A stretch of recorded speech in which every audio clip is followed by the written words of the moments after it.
Hard to believe. It's already the 29th day of December, 2016. We've got a key report for you right now. Breaking down the NDAA. INFOWARS.com News Center, deep behind enemy lines in occupied Texas, broadcasting worldwide. You're listening to the voice of human resistance against the technotronic technocracy takeover. You're listening to Alex Jones. If you want a picture of the future, imagine a boot stamping on a human face forever. The moral to be drawn from this dangerous nightmare situation is a simple one. Don't let it happen. It depends on you. The Internet's renaissance of media, living on a revolutionary platform that has exponentially boomed since it was conceived at UCLA on October 29, 1969, is yet again under attack. This bane to the New World Order and adversely a voice of humanity simply disseminating the truth behind the mainstream media's governmental facade must be controlled and centralized if the power structure is to remain. Merry Christmas, everybody. So while America innocently celebrated the holidays, America's shadow government buried a time bomb in the 2017 National Defense Authorization Act, relegating control of the free press to what is being dubbed the State Department's Ministry of Truth. It's amazing they're going to spend $160 million over 2 years to have the State Department determine what is propaganda and what isn't. Fake news. When they didn't like one particular story that was being advanced, when I say they, I think we know who they are. They are either the ruling class or the whoever. They called it a conspiracy theory. Okay, that wore thin because those things kept turning out to be true. So they said, we need something new, some Orwellian, dystopian, vocabulary, some argot, what can we use? Fake news. Rather base, but rather clear. Zero Hedge reported on Christmas Day, quote, introduced by Congressman Adam Kinzinger and Ted Lieu, H.R. 5181 seeks a whole government approach without the bureaucratic restrictions to counter foreign disinformation and manipulation, which they believe threatens the world's security and stability. Also called the Countering Information Warfare Act of 2016, when introduced in March by Senator Rob Portman, the legislation represents a dramatic return to Cold War-era government propaganda battles. On the heels of the death of SOPA and PIPA, the U.S. government's audacious attack on a free press emboldened by the internet quickened. With the legalization of propaganda within the United States interior in 2013 after the death of the long-standing Smith-Munn Act, the creeping UN and EU control of the internet after the U.S. Commerce Department released its grasp to ICANN on October 1st of 2016, the rollout of the fake news narrative and its impending censorship by the bullying anti-First Amendment purveyors of news commandeering sites like Facebook, and now the final nail in the coffin after the 2017 NDAA was signed into law on December 23rd. The Ministry of Truth framework is in place, and the game is now completely rigged. In the words of selfless wonderkind Aaron Swartz, information is power, but like all power, there are those who want to keep it for themselves. And as if answering Swartz from across the expanse of time and space, Founding Father Thomas Jefferson prophetically said, "The basis of our governments being the opinion of the people, the very first object should be to keep that right. And were it left to me to decide whether we should have a government without newspapers or newspapers without a government, I should not hesitate a moment to prefer the latter. But I should mean that every man should receive those papers and be capable of reading them." The question, how does one man assert power over another? By making himself up. Exactly. Power is tearing human minds apart and putting them together again in new shapes of your own choosing. John Bound for INFOWARS.com. Where the priest of power went in, it's all about attacking humanity, attacking God. We're devil worshippers. The mission is hard, but not impossible. You've got a long way to go. Short time to get there. But the taste of victory is now revitalizing the Republic. And like the fiery bird of myth, the phoenix, he's rising. All right, let's get really focused here. DrudgeReport.com has an incredible grouping of stories that everybody must look at on the right-hand side. You cannot make up the oxymoronic, upside-down world of this. Soros says Trump is a would-be dictator who threatens the new world order. That's an INFOWARS.com story, top story on the right-hand side. And under it, you can actually read the full screed of diarrhea out of Soros's mouth. Billionaire globalist pens panicked rant. And boy, is it panicked. He says, we cannot stop nationalism. And he said, not since I was a young man have I feared Trump is Hitler.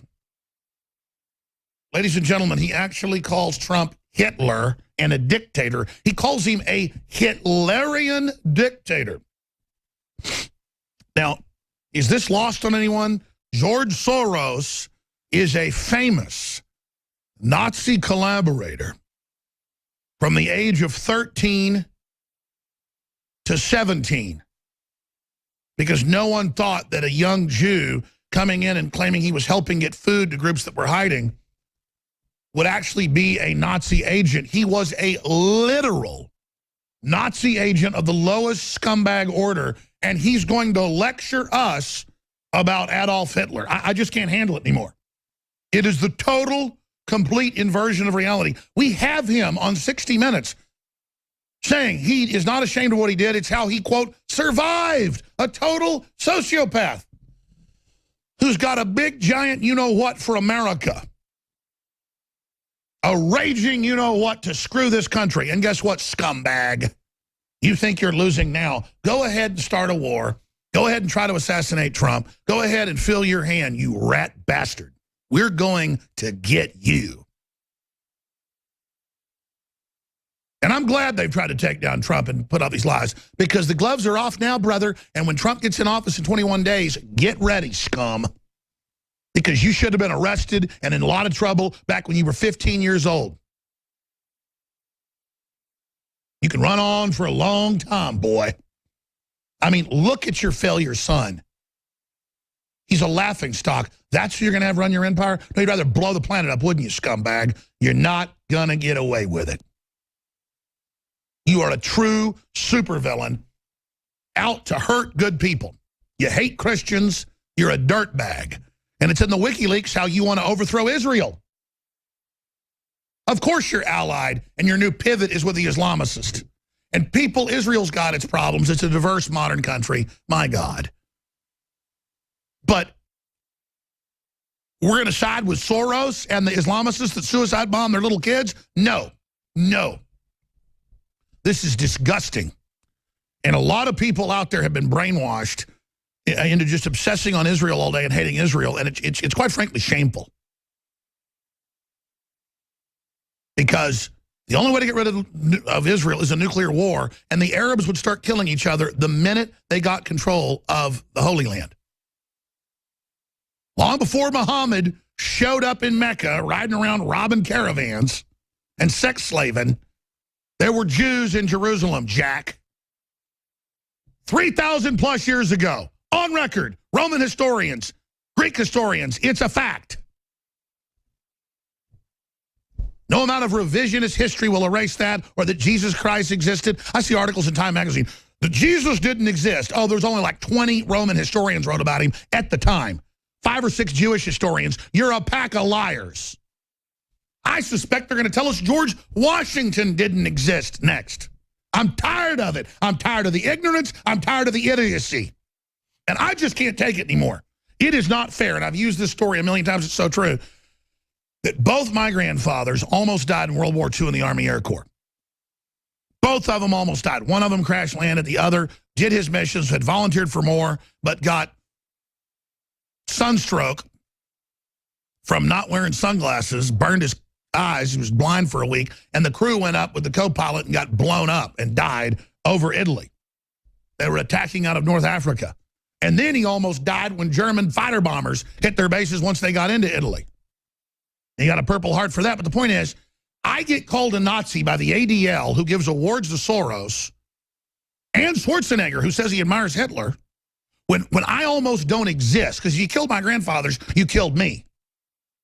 And then I've got to sit here and watch a known Nazi collaborator hop around and call our president a Nazi. George Soros groups also called him anti-Semitic throughout the campaign. I mean, this is the complete inversion of reality.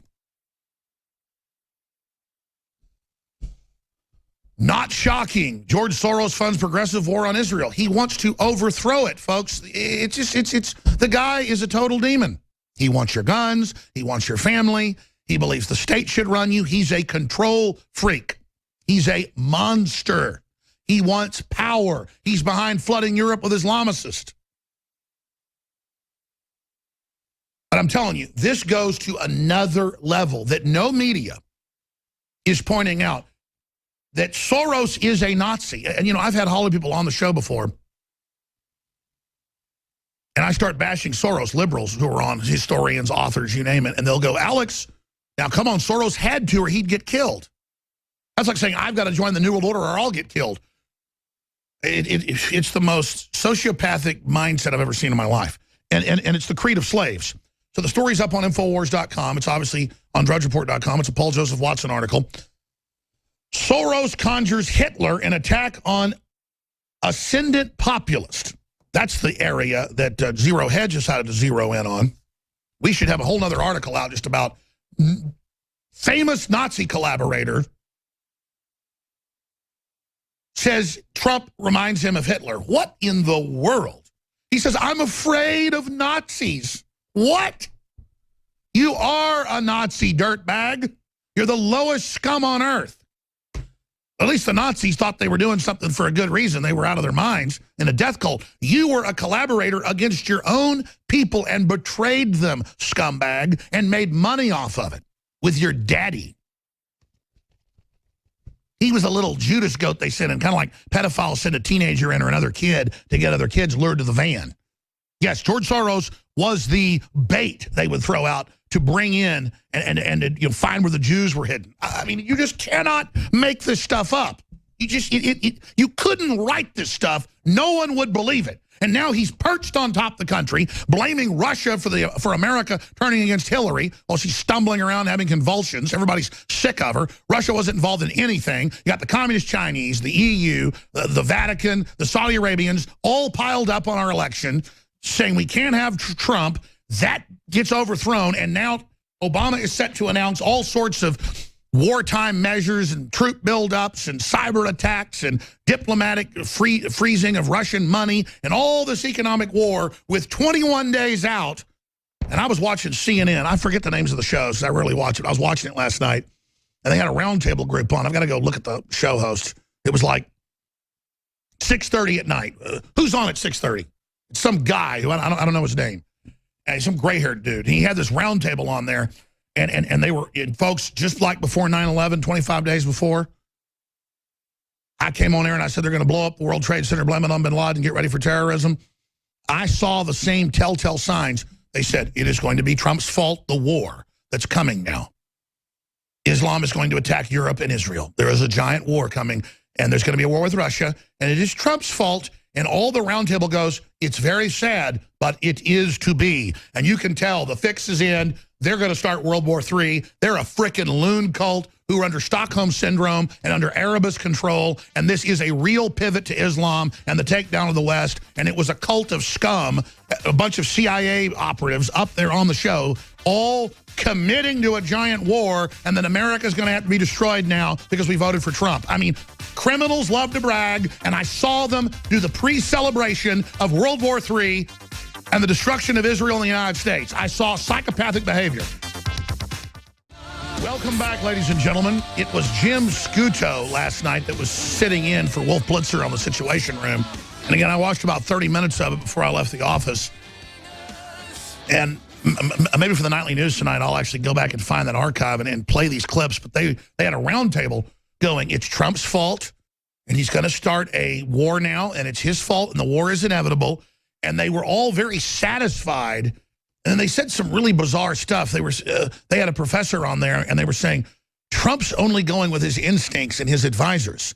So he doesn't know what he's doing. This is going to cause a war. Well, what are you following? Your advisors and instincts. They act like no one can think but them. It's this disconnect. Plus, they're not even telling us what their real aims are. They're saying to the world, you elected Trump, so we're going to start a war with Russia. We're going to start a war in the Middle East, and we're going to give a green light for the new intifada. That means a giant uprising, a rebellion, a civil war initiated by the United States siding with the United Nations to plunge the globe into a worldwide crisis. Not for the Palestinians. The globalist financed Islamicist invasion of Syria that's killed over 300,000 people, almost all of them Christians and non-radical Muslims. They call it a conspiracy theory that our government financed this in the last 6 years. It's all public. Congress has had hearings. The military's gone public. It's like the news is saying it's a conspiracy that the United States was behind the vote at the UN and the abstention. They're behind the whole deal. They've bragged they're behind it. I mean, it's a new type of psychological warfare, and I don't think it's working. I think it's delusion, where they go, we're not behind this vote, even though they admit they are. There's no IRS penalties. There's not 18,000 IRS agents in Obamacare. The hell they're in. It's right there in the bill. And now people are getting hit with it. That's what I mean. I think these people are crazy. They've got a method to what they're doing, but it's total delusion, cuckoo cocoa puff land. It's crazy. Because the whole world, I mean, they've got polls of 60+% of Americans on the low end, 80+% on the high end. In dozens of polls, you've all seen them, almost no one's buying that Russia was involved in our election, and people don't care because it was a global free-for-all of all these other countries trying to say we can't have a populist movement. But when Soros and globalist publications like the Financial Times and The Economist and the New York Times admit what's happening, they know it's not racism. They know it's not Hitlerian. They know it's just classic nationalism where we want economic systems that are good for us as countries and as individuals, not good for the globalists and their big world government project. We don't want to be ruled by secret TPP and WTO and all these unlawful treaties that don't even get ratified most of the time, but we live under them. Just like the UK never voted in the 80s and the 90s under the different treaties like Lisbon to enter it. And people are like, we didn't vote to enter, and it makes over 90% of our laws, and it's flooding us with unskilled, dangerous jihadists. We don't want to be part of this. And they say, shut up, you are under it. We don't care how you voted. People say, well, Alex, see, what did it matter? They're ignoring it. Good, that'll blow up in their face bigger. You mean the UK says we vote to get out and you say no? We have the moral high ground. We're going to win. That's why they're panicking. It's why they're freaking out. It's why they're pulling their hair out. When we come back, I have a clip of him on 60 Minutes saying he did what he had to working with the Nazis. That'd be like if somebody said, kill your family or we'll kill you. I'd say, pull the frickin' trigger. But I'd try to take you out before I did that. But it's this attitude to lay down and give up. Only one Jewish neighborhood stood up against the Nazis in the Warsaw Ghetto in Poland, and they killed, it's estimated, over 5,000 of them in just a year. And it took them months and months and months to even take the ghetto finally. One group of Jews, maybe 1,000, stood up with a couple firearms and held the Nazis off for months. What would have happened if people would have stood up against Hitler in Europe? We wouldn't have had this crap. And now we have this little monster running around, overthrowing countries, destabilizing the Middle East, backing jihadists, overthrowing Ukraine, trying to start a war with Russia, and he's financing the Democratic Party to try to start a war with Russia and a war with Israel because he's throwing a temper tantrum. There he is in the news. Billionaire globalist pins panicked rant. We have a dangerous, psychopathic demon in control of the Democratic Party and MSM trying to start a frickin' world war. And I get the fact he's a Rothschild agent. That's why he's so powerful. And you guys think you're invincible. You're not. The Rothschilds sued British newspapers for saying they were behind the New World Order. They lost in court 5 years ago. And the court said, no, this finds you were behind the Russian oligarchs and sucking that country dry. I'm telling Soros, the Rockefellers, the Rothschilds, and everybody else, you're not going to pull this off in the dark this time. You understand we got a big old spotlight on your butt. It was Albert Pike, who was the head of the Illuminati after the Civil War. He's also the founder of the KKK, that famously wrote in the 1870s that there would be 3 world wars to bring in world government. And the final would be between Christians with Jews against the Muslims. And that out of that would come such a hatred of religion that we would accept a one world religion and the one true God, Lucifer. Now, whether you believe they're following that plan or not, today, this is the plan being manifested on our planet. And the Rothschilds, you'd ask, why did they help found Israel? And then why are Rothschild institutions today funding movements against Israel? As we see in the WikiLeaks through one of their operatives, that's come out in court, George Soros. Because it's the chaos that has to be brought in to establish the world government. It's just like there were a lot of powerful Jewish institutions and groups that wouldn't let Jews get out of Europe, and they had to pay, on average, over $1 million equivalent to different organizations to be able to get out of the country, and they were only allowed to go to Palestine. That's why FDR refused so many Jews trying to come into New York and sent them back to Nazi Germany. And I'm not even attacking FDR, it's just a historic fact. That's people like Dr. Steve Pachenik, who was part Catholic, part Jewish. He had to come into Cuba when he was a little kid during World War II because the United States wouldn't take him. The ships got diverted to Cuba. That's where a bunch of Jews went. And that's why people like Pachenik, don't like the ADL and organizations like that, because Jews that are actually well-read know what I'm saying is absolute historical fact. That's why it isn't just, are you for the Jews or are you against the Jews? Are you clear-cut for Israel or are you against Israel? I got a lot of problems with different political parties in Israel, stuff that goes on. I'm a big human rights advocate. But the Israelis aren't sending their kids to be suicide bombers. They're not flooding us with 5 million people in Europe, hundreds of thousands here that say they want to overthrow us. The globalists have pivoted to Islam. This is a real triple cross, folks. They're not just doing a clash of civilizations. That's what they sold a lot of the military and insiders on with 9/11. That was supposed to be some excuse to crush Islam.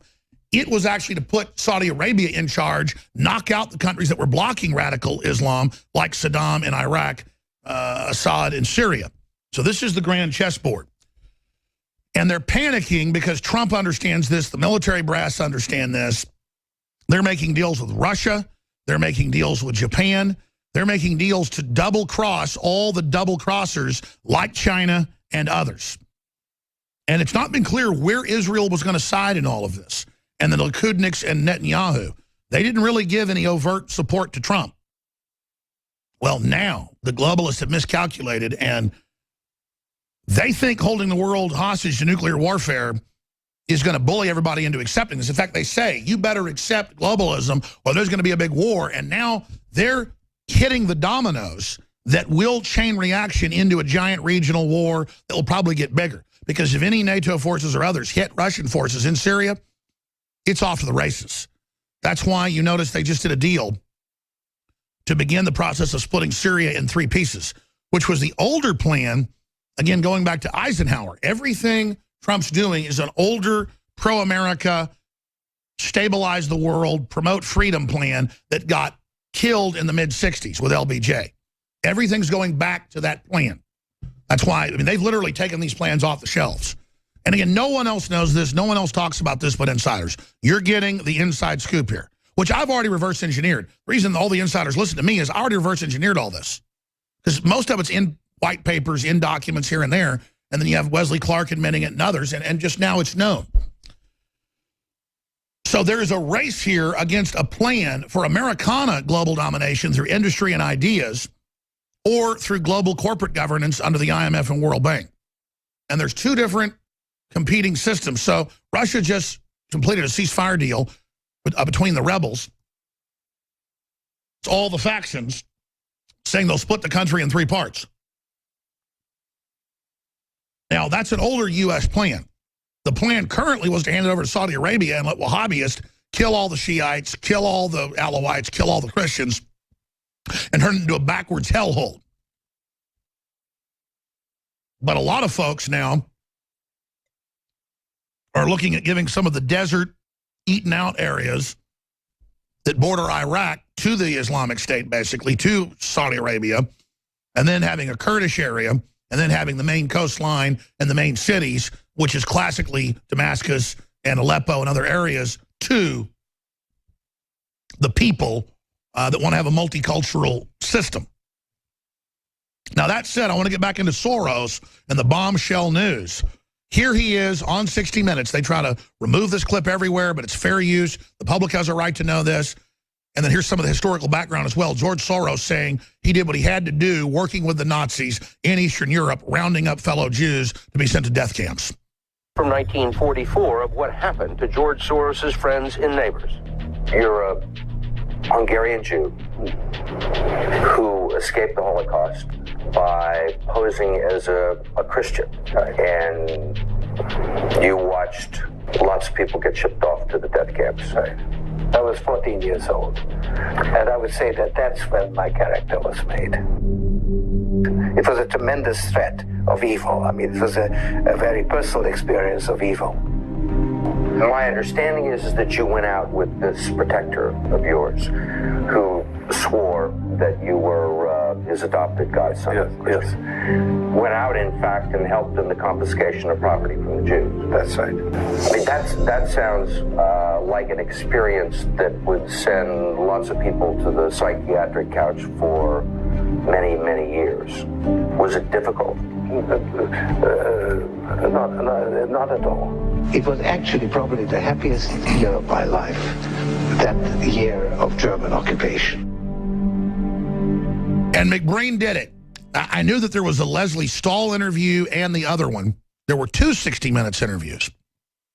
And I hadn't been able to find in years, because they removed it off all the platforms, where he says it was the happiest year of his life. Now, that was a video for radio listeners that actually had historical documents, film clips of the Nazi Holocaust and the rest of it. But we're going to put out a dry one if we can, McBreen. I know Darren McBreen's listening, that has both of the TV interviews where he, in context, says it was one of the happiest times in his life, rounding up fellow Jews and sending them off to be worked to death and then murdered after they had IBM control numbers put on their arms. Notice who runs the technocracy today. Oh, it's IBM. You see, one side of the Rothschild family actually worked with the Nazis, and the family split, and the French Rothschilds actually got rounded up and killed. These are some nasty people we're dealing with. And Soros is the type of person these globalists will work with because he helped round up his own people as well. This is some nasty, nasty, nasty evil, folks. But if you look at criminology and organized crime, they're always feeding on their lowers. They're always scapegoating their minions. They're always flushing their own people down the toilet and using them. Dishonor is the name. So, 2 articles up on INFOWARS.com. Several are also up on drugsreport.com. It's the easiest place to find them. I want this red linked. Paul didn't red link this. I think Paul should red link his article. Soros, Trump is a would-be dictator who threatens the New World Order. And I want to be clear here before I get into this. They've gone from being hysterical and fearful and craven on the news. I've been watching body language and statements, to now being committed and being back on a power trip, and criminals love to tell. So watching the Situation Room last night with their fill-in host, the whole roundtable of little minion insiders admitted that there's going to be a new giant war in the Middle East if they can, to be blamed on Trump, and that they're going to have the media blame the economic collapse and the carnage that's going to come, I guess, in the next 20 days or so, if they have their way, will be blamed on Trump. And they were on the Situation Room going, I'm going to find the clips. I guess it's just going to be his fault, this giant war. Yes, so be it. It's his fault. And they would all lean forward and look down like they're planning something really bad. I was watching hardcore slime who looked like they were, again, criminals in a bunker, about to know they're about to be dug out. I mean, they're going to pull some desperate crap. They know that they are playing Russian roulette, literally. And now's the time to be praying, folks, because look at the photo, the recent photo of George Soros looking like he's an undead, reanimated corpse-sickle, looking like he was hamburger meat left in the refrigerator for about 3 years. He looks worse than Emperor Palpatine in Revenge of the Sith. And all he wants to do is take the world with him, and he's got to be stopped. He's got to be stopped. He's a clear and present danger. He's got to be stopped. That's all I'm saying. They're hitting the panic button saying, shut me down, shut Drudge down, shut. How about you get shut down? You're the one calling to shut down our free country. How about you, a foreign, dirty Nazi collaborator, get out of the way? I don't have any personal hatred for Soros. He should go live in one of his palaces and just live out the last days of his life, you know, playing with his cats or something. He's not doing that. He's got this big hard-on for America, and he thinks he's better than us, and he thought he'd be the guy to mount our head on the wall. It don't work that way, son. God loves children, drunks, in the United States of America, to quote Bismarck. And you think you can run up against that providence? You don't have the real birthright, Jack, and you know it. So you want to try to come up against a country and a republic and a system like the UK and the United States that have the birthright, and you want to try to overthrow it, you're going to lose. George Soros, you rounded up and killed Jews. England, during the Dark Ages, saved the Jews. America saved the Jews. You kill the Jews. You don't have a birthright. You want to get down to brass tacks? God hates you. Your father is the devil, and you know it. So get that through your fat brain, you little bastard. Excuse me. Getting angry here. Maybe we should take him down off the screen. He's hard to look at. It's him and Hillary trigger me. They do. They do. These are demons. These are people out to get everybody. They're bad. They're not going to let us coexist with them. Has anybody figured that out yet?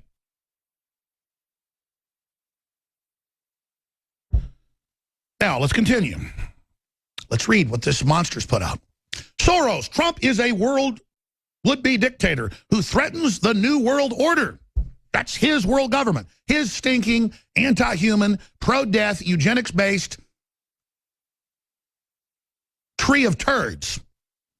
Billionaire globalist George Soros has penned a panicked rant in which he decries President-elect Donald Trump as a would-be dictator. This is the guy that told magazines and newspapers in the 80s that he believed he was the new Christ and a messianic leader, but didn't want to tell people because he thought they'd lock him up in a mental institution. These are quotes. This guy thinks he's Jesus Christ. No, you're not Jesus Christ, brother. You're a demon.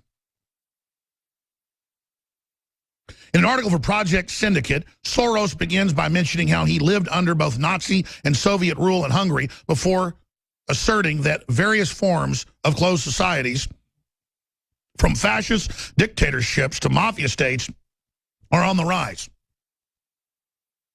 This is the guy in the WikiLeaks that wants to overthrow the free press and have people he disagrees with put in jail.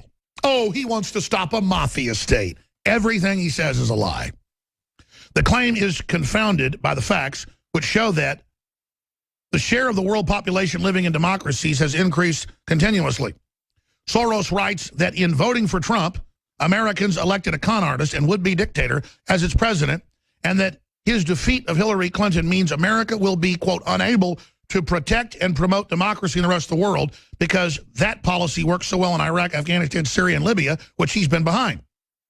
Soros also slammed Trump's new cabinet as containing nothing other than incompetent extremists and retired generals. Oh, yeah, top salesmen, top engineers, top scientists, top go-getters who all came from nothing. Notice the people in Trump's cabinet made their wealth themselves. Rex Tillerson was an engineer in the Texas oil fields. The year I was born, he went to work, 1974, 43 years ago. He is the most successful oil executive ever.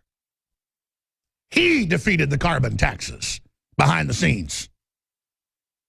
People go, but he's in the newspapers for it. Just watch what happens when he gets in. I know the inside baseball, and I know what happened in 2006. It was in the newspapers. He took Standard Oil from the Rockefeller family in a hostile takeover when they tried to unseat him because he was the main financier exposing the plan to cut off the carbon here in the U.S. and in Russia, and he educated Putin on the plan, and that's why Putin's fighting it. Putin listens to Rex Tillerson. Putin listens to Alex Jones, not the other way around. And I don't say that to brag. We want to build Russia up. We want Russia to be great. We want commerce. We want to be great. We want everybody to be great. We want progress and prosperity and renaissance, not a death culture like Soros. We're pro-life. We're pro-family. We're here to help. Get it straight. 1776 worldwide. It ain't the Russians doing this. It's the rise of the Republic. You won't kill it, you little slime bag. It's only the point you put the knife to our throat that the spirit of the Republic rose. And the more power you're given by your father, Soros, the more power we're going to be given to defeat you. You can see how we're all becoming animated, stronger, more prescient, more focused. It's because the enemy's rising right now. And as the enemy rises, God's spirit comes in to meet it. These are incredible times, magical times to be alive, my friends. George Soros. He is only there to test us and make us go to the next level. Soros writes that in voting for Trump, Americans elected a con artist and a would-be dictator as president. You're a proven con artist and guy that rounded up families to murder him. You're a proven murdering scumbag. And then his defeat of Hillary Clinton means America will be unable to protect and promote democracy in the rest of the world, something he overthrows everywhere. He overthrew an elected government in Ukraine and bragged about it. This is the guy funding the pro-cop killing groups. Soros also slams Trump's new cabinet as containing nothing other than incompetent extremists and retired generals. How yeah. Tell you what's incompetence, being a Nazi collaborator, boy. Explaining how he supports the European Union because its successful attempt to social engineering, that's a close quote, yeah, ending sovereignty, ending culture. Soros laments the fact that the body has become increasingly dysfunctional and its disintegration has been accelerated, first from Brexit, we're quoting him, then from the election of Trump in the U.S. on December 4th, from Italian voters' rejection by a wide margin of constitutional reforms. And he goes on to panic. Don't you understand, evil one? The transmissions have been sent. The truth is out there, and only now do you begin to realize the giant is rising. Only now do you begin to fear. Only now. All right, I've got a lot of news I haven't gotten to, obviously. Roger Stone was staying up for months, not getting any sleep. He's been sick for a week. He's better. He's popping in at the start of the third hour. Then Leanne McAdoo and others are going to come in about all the big Islamist surge that's taking place.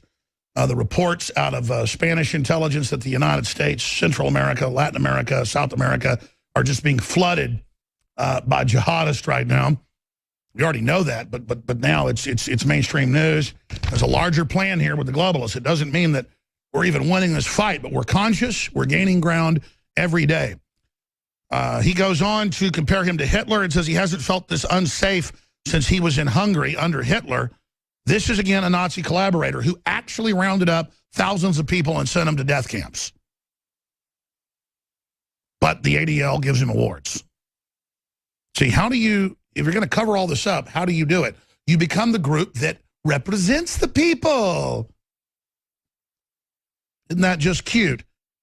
It continues. At first, this is Soros also bemoans Russian President Vladimir Putin's alleged unique influence during the presidential election. Oh, yeah. Again, for me, the big scandal is all these foreign powers got involved. And Trump's not coming out and going, the communist Chinese, the Saudi Arabians admittedly gave Hillary 20% of her campaign money alone just from Saudi Arabia. China was more through thousands of illegal subsidiaries here in the U.S. There's the total proof. But no, the Russians are just all powerful.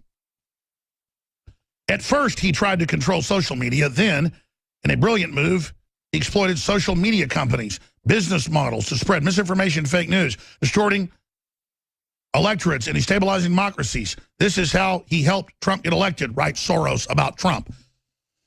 He's talking about himself. Soros is in thousands of the WikiLeaks His group manipulating CNN, ABC, CBS, all of them. And Hillary going, we got to do what Soros says. Oh, but now you see, it's the Russians. He's talking about himself here. That's what's so crazy about this devil. So you just, whatever he says, it's backwards. They say Satanists learn to read backwards, do things backwards. This is Satanism in action. War, death, overthrowing, targeting Christians, calling people Nazis when you're a Nazi, inverting everything. Soros says Putin felt threatened by color revolutions. Yeah, you were merely trying to overthrow Russia. So they're fighting you there, not here. In Georgia, Ukraine, and elsewhere, without mentioning that Soros himself played a key role in bankrolling these contrived uprisings, as well as color revolutions being fomented against Trump. The irony of an ultra-rich elitist who has bankrolled the following and the overthrow of innumerable governments, insisting he cares about democracy and the will of the people, is particularly rich. Yeah, we need to get the raw video of him saying the best time of his life was rounding up Jews, and we're going to add that to this article. He concludes by a warning that the EU is on the verge of breakdown due to stagnant economic growth and the out-of-control refugee crisis that Soros himself admittedly quarterbacked. I mean, you cannot make this up. Total inversion. Now, before I go any further, we need your support.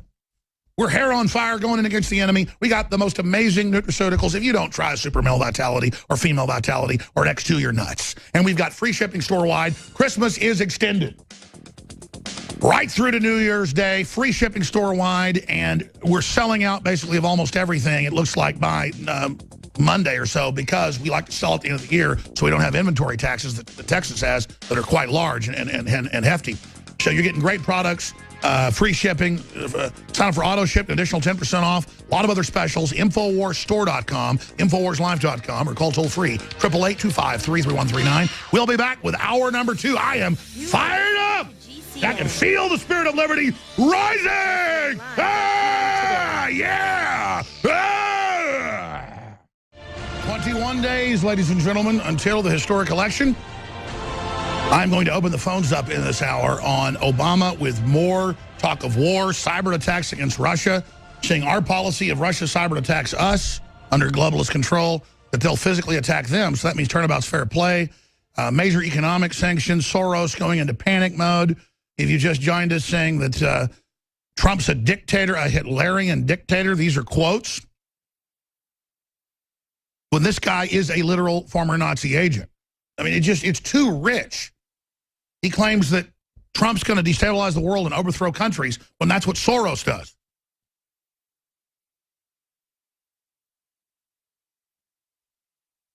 All right, there is so much to get to here today, ladies and gentlemen.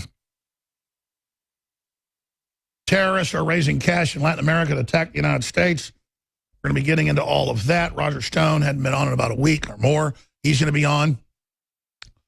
He's been burrowed in writing his book. There's so much to cover. We've got pro-white genocide professor given no punishment despite saying massacre of whites a good thing because they agree with it. Mainstream media, some of them actually endorse this. And it's all weirdo white people doing it. And little Soros types like this Drexel University professor, Mr. Mayer, George Cicerello, is that how you say it? Mayer. Very, very proud of himself. This is all they've got, just total culture warfare. So this parasite class can just sit there getting their paychecks, giving you worthless degrees that you literally won't be able to get a job with if you're lucky. You know what you get jobs with? Construction. Engineering. Medical stuff. Yeah, I mean, there's a few things you can go to college and get degrees in that are worth it. Certainly not sitting at the feet of some intellectual joke who can't even get a job in the real world, probably can't even wipe his own butt. I bet this guy doesn't even wipe his ass. I'm sorry. I don't know why I'm saying that. They stink. These kind of guys want to stink. They want to make you unhappy. They want to, you know how they are. You know how these people are. They're ugly. They're hunchbacked. Spiritually hunchbacked. It's old folks that have hunchbacks. You know what I mean? They're just, demons. I mean, they are. I mean, it's just no end to it. He wants to kill you and your family, according to him. He's dreaming of you and your family dead, your children lined up, their throats slit, hanging by their frickin' feet, so he can feel powerful. Oh, but he's not going to do the killing. He's just going to hype it up like Time Magazine and Newsweek, and then when cops get shot in the back of the head changing tires or pumping gas or giving somebody a ticket. Well, these little guys go on the news and say, well, cops better readjust themselves and do what we say or more are going to die. Yeah, you don't do the killing yourself, do you, buddy? Well, let me tell you, you get your Civil War kicked off like you really want to. We've affected the battle space that if that happens, we don't want it to happen. People like you are going to get your butts handed to you real nice. Oh, you want to fight? You want to be in a man's world, huh? You fantasize about death, do you? And genocide, do you? You like that kind of stuff, Well, those of us that really instinctively, spiritually, historically, or by experience know all about mass death don't like it. But we sure know how to deal it. You're entering a man's world now, son. I guarantee you this cretin doesn't know why his life's so horrible, why he has such bad things happen to him, why nobody likes him. It's because you're scum. God doesn't like you. That's why you try to act like a man and try to act impressive and try to shoot your mouth off about death. Well, I'm sure death will visit you one day, maybe sooner than you think. It's bad luck what you're doing, boy. We come back, we're going to get into all this and a lot more and take your phone calls at 800-259-9231. First-time callers today. All I ask is you have a good phone and not drink too much cough syrup before you call. 800-259-9231. I'm Alex Jones, and this is the INFOWAR. 21 days until Trump's in office, and they're openly trying to start a war with Russia. They're openly trying to get a civil war going in Israel. They're calling in newspapers for Trump to be killed, but no one's getting in trouble. One guy that lived close to where the president's staying in Florida got arrested because when they showed up at his house, he started basically screaming and yelling and saying it's his right to say kill Trump. So they had him right there. He'll get convicted. But meanwhile, you've got professors all over the United States, including right here at UT,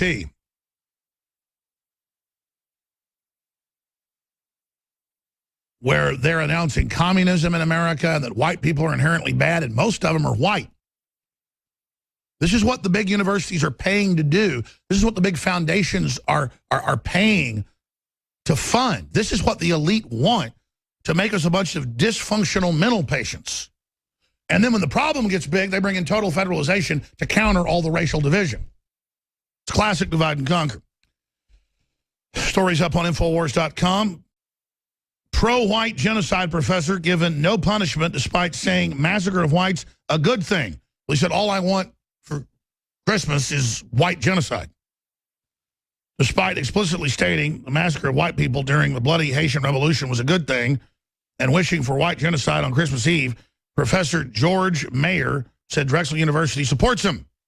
And Reuters goes on to report from that. In fact, I have the Reuters article right here in my stack. Isn't that just cute? A Drexel University professor whose tweet that he wanted white genocide for Christmas sparked a firestorm of criticism from the school and social media, said on Tuesday that administrators supported his right to take part in political debate. Imagine if a professor said we should support black genocide. I mean, you would be fired so quick your head would spin. I mean, they've had liberal professors at Yale and a bunch of other places when they're calling for banning costume parties or banning fiesta parties. You know, Mexican food's good. When I went to college for a couple of years, I got invited to rush parties and stuff. I never joined any of it because I thought it was stupid. I'm not bashing if you're in a fraternity, just whatever. I mean, there's nothing against the sorority girls being there, whatever. That was fun, drink beer, whatever. And I mean, the most common party was fiesta because it's fun to drink margaritas and eat Mexican food and run around with sombreros on your head and jump in the pool. I mean, it's fun, and that's why people do it. The Mexicans invented it all because it's fun, you know. Okay. Nobody says the Mexicans don't know how to have fun. They do. And this is just, I mean, that's not racist. Well, they've banned that all over. And this is just the insanity. Oh, I guess what else? You have toga parties, so folks are kind of lightly dressed. Oh, that's expropriating stuff from the Greeks. You're putting the Greeks down when you do that. Oh, so let's not be Greeks. And don't be a cowboy either. All over the country, they say, that's cultural appropriation. You should say, I'm not paying $30,000 a year to be in a cult that tells me that I can't be a Native American or a cowboy, or that I can't be a geisha girl. I know people, well, it's come out in the news. In one case, Eastside Yoga. I was talking to one of my friends whose girlfriend's a yoga instructor. I heard about this, and then it ended up being in the paper. A couple of years ago, they said, we're going to have for Halloween a yoga party with wine and stuff like that, and we're going to come dressed, like India style. Well, it's Indian culture. It's an Indian exercise. And so it's kind of like you're going to a dude ranch. Come dressed with your cowboy boots, your cowboy hat, and your go to Shepler's or whatever Western store you go to and get dressed up like that. You're not bashing cowboys. You're not bashing anybody. It's just what you do. And they had a bunch of folks flip out and say you can't do it, so they canceled it. It's all about control, ladies and gentlemen. Oh, you don't dress up in Indian garb and don't have girls belly dancing, whatever you do. Just shut it down because the cult rules things. A Drexel University professor whose tweet that he wanted white genocide for Christmas sparked a firestorm of criticism from the school and social media said on Tuesday the administrator supported his right to take part in political debate. George Mayer, a white associate professor of history at the politics at Philadelphia University, has said his Christmas Eve posting that all I want for Christmas is white genocide on Twitter was aimed at poking fun at white supremacists. Oh, so it's okay. Even though they do call for an end of white people all over the major universities and have it in official textbooks. When I took 2 years of community college, seeing if I even wanted to go to college, I was already successful in radio by that time and got out of it. It didn't matter whether it was psychology class, whatever. They would come in and hold up a picture of a brown person who didn't look like any particular group and say, it's going to be wonderful that soon whites will be gone. Whites are inherently bad. At ACC, I would sit there. That's why I got out of college. And if I wrote papers in psychology or Texas history or whatever I had to take, countering that, I would get Fs. So I would write these things with errors all over them as a joke, agreeing with all of it, and they would give me A+ and invite me for coffee. I'm not kidding. And they didn't care I'd done 180 about faces from paper to paper. They liked the fact that I'd submitted. I mean, I would write stuff that you couldn't hardly read on purpose, and they would give me A+. This is a cult of sickening scum. They want to teach 2 + 2 = 5, folks. They want basket cases that only know how to be hurt and feel weird and scared, so they go into the wings of these parasites. Oh, come here, I'll protect you since everyone's out to get you. So you can't even get a job. You've got so many chips on your shoulder. You're so neurotic, and you're led by little twits with their little ironic Colonel Sanders beard and mustaches to teach you how bad whites are. And then when you get caught doing it, you slime out and go, oh, I was just countering white supremacists. Oh, kill all the white people. Now it's okay. Here's an excerpt on Latin American social movements with almost 10,000 Twitter followers. And then it goes through all the crazy statements they've made. But his attempt at satire triggering a backlash from conservative websites with some online comments calling for him to be fired or commit suicide, Drexel on Sunday called his tweet utterly reprehensible and said it would meet with him to discuss it. This is fake news. He explicitly clarified his comment to say the massacre of whites during the Haitian Revolution was a good thing indeed. What does that mean? So now they're saying it's fake news if you say he said kill everybody. He said nothing about Haiti, but see, he controls reality, so now he's saying it's fake news. Oh, I said kill all the whites. I only meant in Haiti, and by the way, it's fake news if you talk about me. This is where they play this game like you're stupid and talk to you like an idiot. And we've put up with so much in this country and so much in Europe and so much in other parts of the world that I expect them to act like this. They still think you're totally in a coma. And some people are. Where George Soros comes out and says Trump is going to be a dictator like Hitler, and I'm more scared than when I was in Hungary under Hitler, and he's a horrible person, and he's starting all these wars, and he's really, really racist, and everything Soros says is what he's done. It's everything he's the king of. And you won't see any MSM point out the hypocrisy because their job is to invert reality and teach you that prosperity is an evil thing. Now I'm going to go to break and come back and break all this down with Greg and John and Matt and Ward and a bunch of other folks that are patiently holding the toll-free number to join us. It's 800-259-9231. When you hear somebody hang up, that's your chance to call in. And I intend to go to your calls, bam, bam, bam, on the other side of this break. I want to just recap that Soros has conjured Hitler in an attack on ascendant populists all over the world. Every country that's getting a vote, from Spain to Italy to the UK, is voting to begin the pullout of the unelected EU. And this little monster is panicking, calling it undemocratic, to pull out of something that's undemocratic. Total inversion of reality. Our story is up on drudgereport.com, breaking it all down right now. So please get that story out to everyone, and I'm going to shoot a video that I'm going to add into the article, pointing out the biblical level, incredible hypocrisy of all of this. But the easiest place to find our article is Soros. Trump is a would-be dictator who threatens New World Order. Their New World Order, which they say doesn't exist. Very important article by Paul Joseph Watson. Let's get that out on Facebook, Twitter, you name it. What a hypocrite. Breaks the record for being a hypocrite. Briefly, we are listener-supported. The globalists, as you know, target sponsors. They shut you down. They go after you. I don't even list a full list of our AM/FM affiliates anymore. I've decided that over a year ago, and it's worked. We gained over 100 because the enemy is so stupid they can't even find our full affiliate list and then try to boycott them and attack them. Just little moves like that. But the point is, we've gone from like 170 to 250 plus and growing. But the point is, support those local stations, become a sponsor, let the sponsors know you're supporting them because they are a sponsor, and spread the word how folks can listen to the station. Send them $100.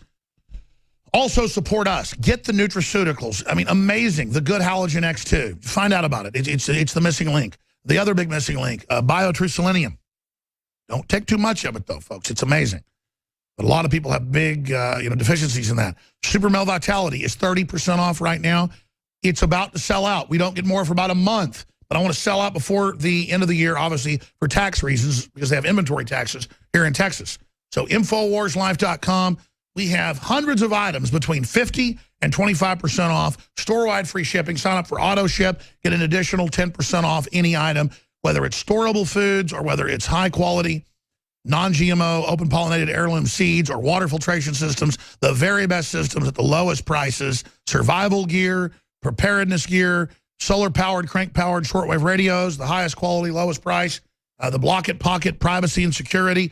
So your cell phone isn't tracking you except when you want to personally use it. All sorts of amazing things. By shopping with the good guys, you fund the next level of the InfoWar. And funding revolutions against tyranny is just as important as being on air. So I salute you and thank you for making it all possible. Christmas is extended because they hate it so much right through to New Year's Day at InfoWarsStore.com. Again, thank you all for your support. These are amazing items. Check them out for yourself. There's so much we didn't mention. InfoWarsStore.com. We'll be back.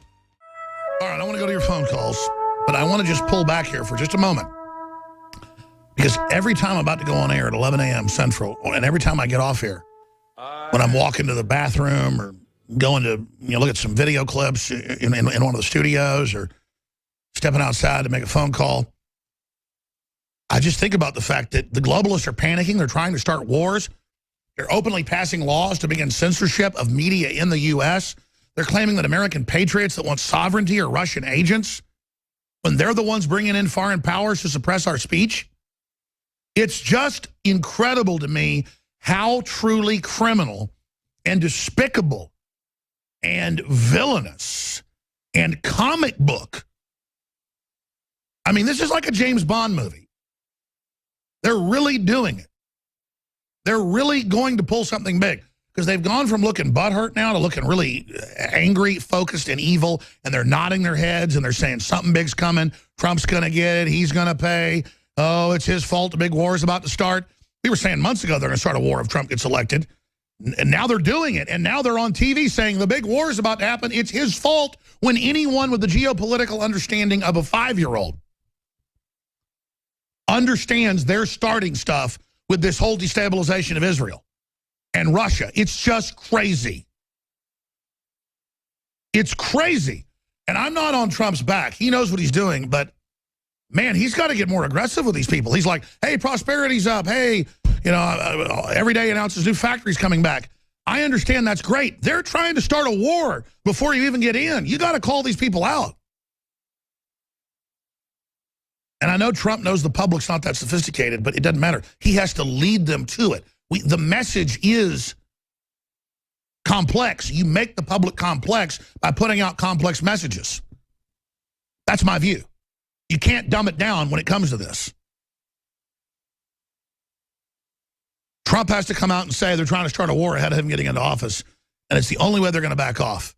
You're going to be held responsible for trying to start an intifada, a revolution, encouraging the Palestinians to riot, and all the stuff you're doing with Russia. You're full of crap. Stop saying I'm a Russian agent.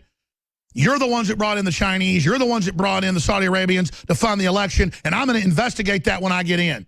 You're scared I'm going to bring up you work for foreign powers, Hillary. We're going to investigate your ties to Russia when I get in. They got her red-handed on the uranium and all of it. He's got to take her on. He's got people telling him, look nice, look presidential, try to heal the country. That's if they weren't enemies. That's if they weren't trying to overthrow the country. That'd be the right thing if they weren't trying to unseat you, President-elect. You've got to go on the attack because we're under attack. He needs to talk about Soros being investigated for criminal activity when he gets in. He needs to say, Soros, I'm coming for you. I mean, Trump needs to come out with a press conference and say, how dare this Nazi collaborator compare me to Hitler? And then read his quotes about the happiest time of my life was rounding up Jews in Hungary. What?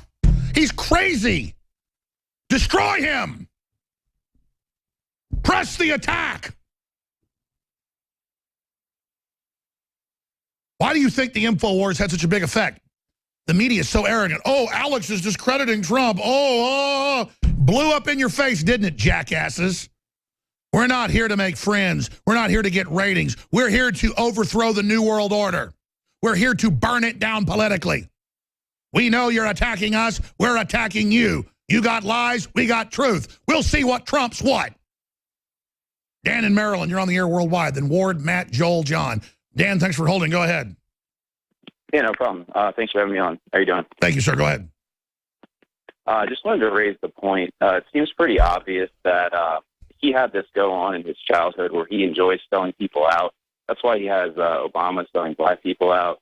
He's liberal professor selling white people out. Yes, he's into betrayal. He's very evil. That's what true evil is about, betrayal. Yeah, he tries to find other people that are into that too, and I think it's just this whole, I don't know. Exactly. If you read the WikiLeaks, it is the most, it's like villains. If you wrote a comic book with villains talking like this, you'd say they sound too evil, nobody talks like this. But they all compete with each other about who can be the lowliest, filthy scumbag. You're exactly right. Go ahead. Oh, that's all I got. You can expand on that. No, go ahead. What do you think they're going to pull in the time we have? I don't know. That's all I really wanted to say. Sorry. All right, great point. You're dead on, Dan. Dan just crystallized everything. I was going to give more time. I was going to get another minute till break. I'm going to come back and go to Ward, Matt, Joel, and John. I'm going to control myself. I just desperately wanted to keep warning people. The world has never been in more peril than it is now. And I told you years ago, moving towards this year, I could just see it. I could feel it. We're here now. And I don't have the bad feeling anymore I had up to this election because now we're in the battle. Once the fight starts, the butterflies are gone. Warhammer comes out. But this is going on right now, my friends. This is the future being decided now. Now. We are taking the world away from the globalists. We are wresting control of it, and they cannot stand it. I'm Alex Jones. This is the InfoWar. We'll be back with your calls. I saw a couple articles yesterday about China has a big initiative. I don't have it in front of me. It sounds so unbelievable. Perhaps you guys can pull it up. China has a new nationwide initiative for tourism to upgrade their toilets. Because over 70% of the toilets, it's estimated, the AP wrote, in China are holes in the ground. And you go in and squat over a hole in a just room with other people, and that's how you use the bathroom. I wanted to juxtapose that with China says that they got this new aircraft carrier that's going to blow us up, and they also are going to land on the dark side of the moon. So they're going to innovate the whole world, but they can't, in 60-plus years of communist rule, almost 70 years, I guess, or more, since 1949, they can't even deliver toilets to the public. There it is, Reuters. China plans toilet revolution to boost tourism. That's right, because you're supposed to just crap on the side of the road. You been to India? You been to China? I haven't, but Paul Watson has, and my family has, and I mean, it is unbelievable. I had one crew member go to India last year. I'm not going to tell the story because they're not here today, and I haven't asked their permission. They went there on tourism and fell on a street walking past their head into a giant slurry of human feces on a major street. Now, why am I going there? Bash America all day. All these little snot-nosed communists, everybody else with their smartphones. There it is. India's government is now shaming people into using toilets. But we're told we just need to adopt this here. We don't need to innovate at all. So, again, Americans hold the lowest number of passports per capita than any other industrialized country. And so you got all these bubble kids who just literally hear their professor telling them America is horrible and evil. The rest of the world is glistening and perfect. The healthcare in England is totally free and the best thing you ever had. Cuba is incredible. They have rocket ships. They've colonized Mars there. I mean, they don't go that far, but it's basically Castro floats around and Jesus says he loves him. I mean, it is just ridiculous. Castro flies a flying carpet. Castro has jewels that drip from his fingertips. Oh, yeah, Alex, everything's free in Cuba. Yeah, you're free to work 18 hours a day, eat squid 3 times a day, like Tony Montana says. You like a Chavano on every corner, sheep. I'm going to tell you what to eat, what to wear, where to go, what to do. You a communist? I kill a communist for free, for fun. I'm going to go to your phone calls now on Soros, the famous Nazi collaborator, warning the world that Trump is a Hitler dictator. You cannot make it up. Obama is set in the next few hours to come out and announce that they're basically declaring war on Russia with cyber attacks, economic warfare, you name it. Already Russian jets are getting blown up, you name it. And a funeral for 2. Isn't this weird? Carrie Fisher, God rest her soul, dies after having a heart attack flying from London to LAX. And then her mother, another famous actress, Debbie Reynolds,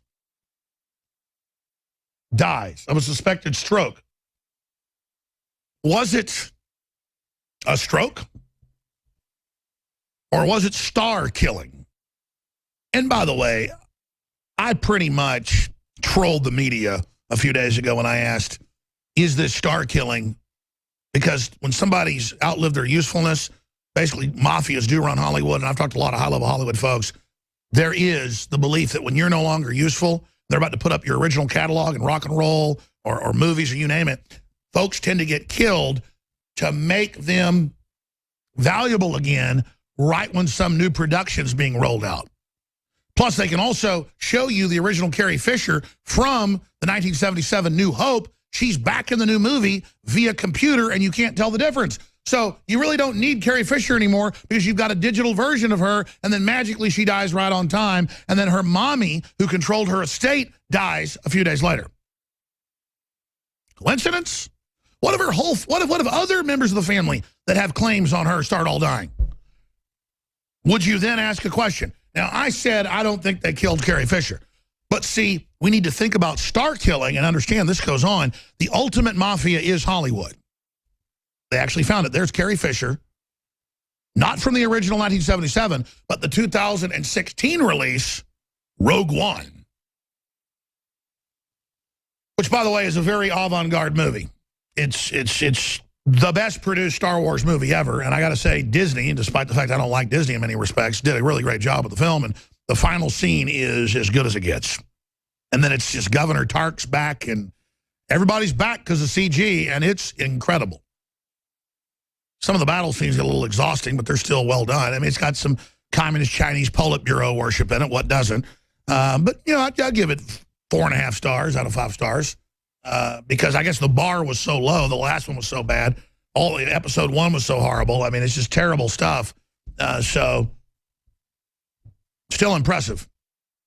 Now, the media will take that out of context and say that I said Carrie Fisher was murdered and so was her mother. I didn't say that. They already got news articles saying I said that from when I said it 2 days ago. That's fine. People then see that. They come hear what this madman's saying, and they find out what I'm really saying is not what they said.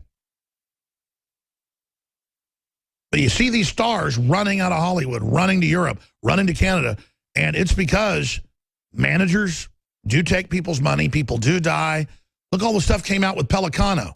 It was always said that he was running around doing stuff behind the scenes, and it started coming out in court he was. But that's nothing. I've been at, for whatever reason, because they wanted to put out some films, they wanted to put out Loose Change in theaters, and Mark Cuban wanted to. I have been in the rooms with the biggest lawyers in Hollywood and the biggest producers, and it is like something out of The Godfather.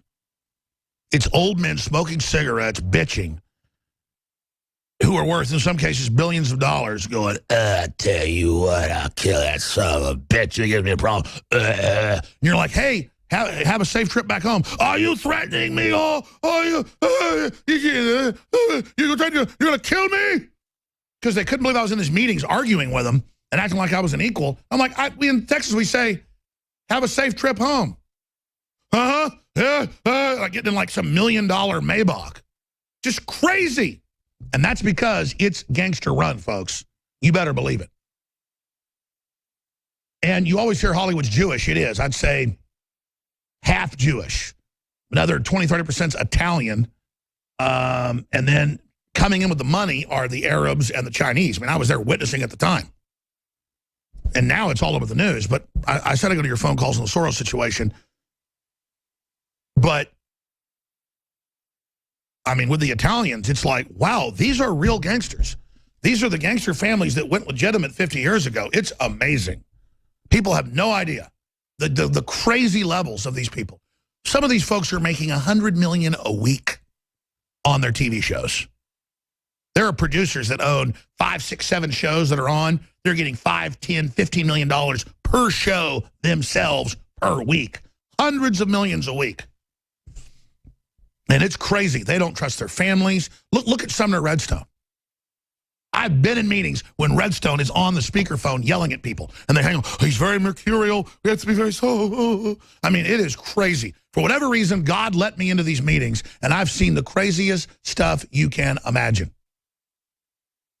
Old toad-like men smoking cigarettes going, I mean, it's something else. Okay. Let me just tell you, the people that run Hollywood took it from other people or fought to keep what they got. It's gangster land. But you never hear that because, see, oh, the gangsters only existed in the 1940s and 50s in New York and New Jersey, and they were all Italian. Oh, yeah, right. And they also all seem to think Texas is like its own gangsterville, which it kind of is. But see, the real gangsters, nobody knows they're gangsters. See how that works? But see, the general public doesn't know how the world works. They believe Hollywood that gives them a fantasy land. All right, let's go to your calls on Soros and all the rest of it. Let's go ahead and talk to who's up next here. Is it Ward? Is it Matt? Is it Kevin? Is it John? Is it Ferris? Let's go ahead and talk to Ward in Kansas. Thanks for holding her on the air. Very Alex, interesting. Ward, go ahead. Thank you. Go ahead. I'm torn. I don't know where Soros should be deported to. Would Russia, Israel, or Gitmo be better for him? A lot of Hollywood folks said they want to go to Mars. I think we put him in a spaceship, space capsule, send the vampire to Mars. There's no blood for him to drink, metaphorically. Or how about we give him deport him to hell? That would be generous. What do you think of Soros running around panicking? I think it's wonderful. But I'm concerned about what he may pull. I can't understand how this man can be left out in public. Why he's not behind bars and his assets either seized or frozen so he can't buy his way out. Well, we have to keep identifying him. Look, the crimes that have been committed by the globalists are so big. They've got so many people in on the crime with them. They believe the criminality is so huge that it's too big to fail. That's how they work these corruptions. But now the corruption got so big it was bringing down our whole society. Now they must be dealt with. They went too far. God bless you, Ward. That's a good question. Where do we deport Soros to? He's originally from Eastern Europe. I think we deport him to Russia. They've got an arrest warrant for him in Russia right now. All right, Matt in Pennsylvania, you're on the air. Welcome. Thanks for calling. Hey, Alex, I just want to thank you first. You inspired me to start a site a while ago, and I made it easy to read to try to reach people that, sometimes have trouble reading real complex things and big articles and stuff like that. But sorry, I was digressing a little bit. But what my point is... Well, tell us what your blog is. It's thedailyinformer.net. That's a great name, great job. And look, it's all about you. You're not digressing. Putting up blogs, doing videos, all of us responding, all of us speaking out. We're unstoppable despite all their attempts at censorship. Now is the time for everybody, whether it's low-tech newsletters or handing out business cards that have websites on them, or whether it's showing a film at your local theater or your church. Every little bit counts. Together it moves mountains. Go ahead. Well, it's mind-blowing how the majority of people aren't making a big enough deal out of the I hate to say it, but the Islam takeover of America, the sweet, silent, behind the scenes, let's put out these Amazon commercials, make everything look all nice and, comforting, conditioning everyone to just accept it. And then it seems like a couple years down the road, it's going to be snap their fingers and they're all going to arise and they'll all be specifically put in different areas, like Obama's putting them in different towns and cities and all over the United States. It's like they're almost doing some secret war ops, mapping out and putting them in different areas so they can just snap their fingers, arise, and that's where the madness will begin. By the way, that's why 80% of military-age men, they admit that's the plan in the WikiLeaks, to bring in uncompatible groups.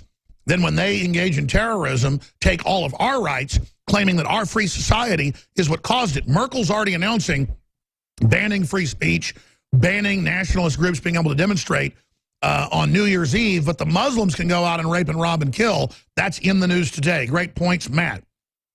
Let's talk to Kevin in Maryland. Kevin, you're on the air. Go ahead. Hey, Alex, how you doing? Good, go ahead. Hey, you remember a few years ago you reported of nuclear devices missing out of a base in South Carolina? No, it was West Texas. West Texas? Are they still missing? We were called by people on the base and told nuclear weapons are being transferred out of here that weren't even supposed to be here, and they're being sent to the East Coast. And then after we reported that, Lindsey Graham came out and said there are nukes that have been brought in by Islamicists and are going to blow up our base, exactly where we said the nukes had been sent on the East Coast, and all hell broke loose.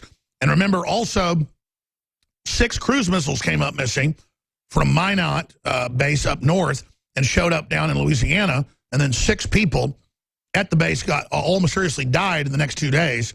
So there's been cases of missing nukes before. False flag in the next 20 days. You think that's why they'd want missing nukes? No, I think they're going to use the missing nukes to possibly nuke New York and cause the false flag before Trump gets put into office. Yeah, in fact, CNN last night during Situation Room, they were saying there's going to be a war, there's going to be huge terror attacks. It's now Trump's fault that he got elected, and it's Israel's fault. And then they all just said it is his fault, and they all just said it is basically willed, like a cult. And they all just kind of look down and solemnly. So they're planning something big. That's all I know. They've committed. They decided they're better than everybody and that they're unstoppable, and who knows what they're going to do. I think that's what they're going to pull. They look scared. They look committed yesterday. Again, I've been monitoring them. Their body language has changed into, kind of panicking that they weren't going to get to have their way with us very slowly as perverts, political perverts, culturally, slowly, sucking out our essence. So now they want to have, I guess, some big new crisis. What do you think? Well, I think you're absolutely right. My uncle works for the Department of Defense, and he keeps telling me to be quiet and to shut up, that I'm getting too close. I don't know if he's just doing it to screw with me or if he's actually serious.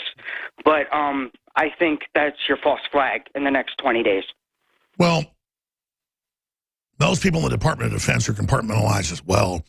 So if you got an uncle making fun of you, it's because he doesn't like the fact you're younger trying to inform him. But there have been missing nukes before. Our sources were real, and all hell broke loose the next few days about nukes, and suddenly they said nukes are about to go off on the East Coast, I believe we may have stopped a false flag. So I don't know. I mean, the point is that people know we will put out information from good sources to warn the public, so we get information nobody else gets because other people are too scared to do it. I appreciate your call, Kevin. John in Colorado, thanks for holding. You're on the air. Hey, how you doing, Alex? Good, go ahead. Hey, a couple days ago, Google removed the Holocaust denial site. Did you hear about that from their top searches? I did not, but I know that they've been delisting us on their Chrome, then it came back. I know that this is this fake news purge, and again, if people agree with the Holocaust the way it was said or not, it should be free speech. Things like that shouldn't be removed. Oh, I mean, if something is the top search, is getting the most traffic, then it shouldn't be getting removed. I mean, Google has been better than others about actually putting what gets the most views at the top. That's why you put in info, and InfoWars comes up. You put out Alex Jones, I come up first. And so this is a way they're trying to control things, I guess. It all goes back to what Drudge said last October when he came down to Austin. He said that it was coming this year, and he was very right in different facets. And well, stay there. I'm going to come back to you. I don't want to cut you off. This is a hard break. John, stay there. Then we're going to talk to Ferris, Mark, Ruth, and others right into the next hour. Then Roger Stone joins us with breaking news. Hadn't been with us in like 10 days. And then we've got a roundtable discussion as well. Stay with us. I'm Alex Jones. Monday through Friday from 11 a.m. to 3 p.m. Central, we're here live. I'm Alex Jones, your host, under attack by George Soros. The MSM. Laws are being passed to shut down domestic media they call false news.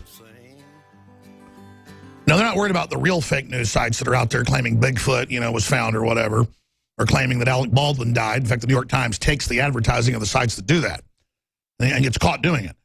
No, they're worried about us because we're cutting edge. You know what we're talking about. And foreign intelligence agency heads listen to the show. The military listens. The police listen.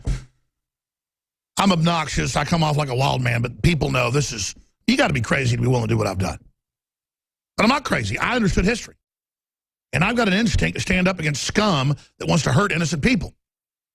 And I'm looking for men out there and women that have the same instinct and who want to take action in the information war. So they've tried to frame us as violent all these years when they're the ones that are violent. And now that's failed. And their arrogance of trying to get cops killed and intimidate cops around the country to go under UN control with the Strong Cities Initiative was one of the final nails in the coffins of this system and made the police go research everything we said and basically fully convert to reality. And then some, because they're into a lot of knowledge databases we don't have access to. And so between the police, the military, people in intelligence agencies, corporate chiefs, all the real thinking people have been doing their homework the last few years, and we know more about the globalist operation than most high-level globalists who just are sellouts, do what they're told, carry out their little compartmentalized area, and then go play golf. Not us. We're not playing golf. Trump hadn't played golf in a year and a half until this Christmas vacation, and it's well-deserved. We're not screwing around. This is like a video game for the real world. People stay up for days playing a video game. I stay up for days doing this because we're affecting change. We're having victory. I'm hired in a kite with no drugs. This is exciting. Now, I'm going to go back to your calls here in a moment. John in Colorado, let him finish up. He was making some good points about how they're, and I was Googling it during the break. Can you guys get me some stuff about Google blocking sites? Because I knew they were already doing that and talking about it. And I knew Germany was already doing it. But wow, to actually see them do it. Again, even if you disagree with sites like that, they're going to take your right next, folks. First, Germany banned Nazis. Now they're banning nationalist groups and people criticizing Islam. You've got to support free speech or it all goes. That's why there's towns now that are announcing they're not going to let Nazis have parades. You got to let them have it. Or, you got to let the new Black Panther Party have it as well. That's just a black hate group. You got to let them do it. Or everybody loses it. It's real simple. Yeah, there it is. I guess it's on Fortune magazine. Google demotes Holocaust denial and hate sites in update to algorithm. Wow, I missed that. That was 9 days ago. All the time people go, why aren't you covering this? He nicely did it, and I'm like, because there's just so much. Thank you for letting me know. I knew all sorts of censorship was kicking in. It's happening to us. So I'll do a big report on this. In fact, You should probably have on whoever this person is. I disagree with him. I mean, Hitler did target Jews. He did kill them. You can argue about how many were killed or whatever. Something like 100 million people got killed in World War II. I mean, all I know is it's real bad. I mean, Hitler did have the final solution saying kill the Jews. I mean, that went on. So I just, the point is, should you then ban people that say, or look, the Russians said 6 million died at one facility. That was clearly not true. Then it turned into 6 million total, whatever. The point is that Hitler killed a bunch of people. Now, briefly, we have free shipping going until the new year. We're extending Christmas because it makes the globalist angry. We have 50 to 25% off, the lowest discounts, 25% off on hundreds of items.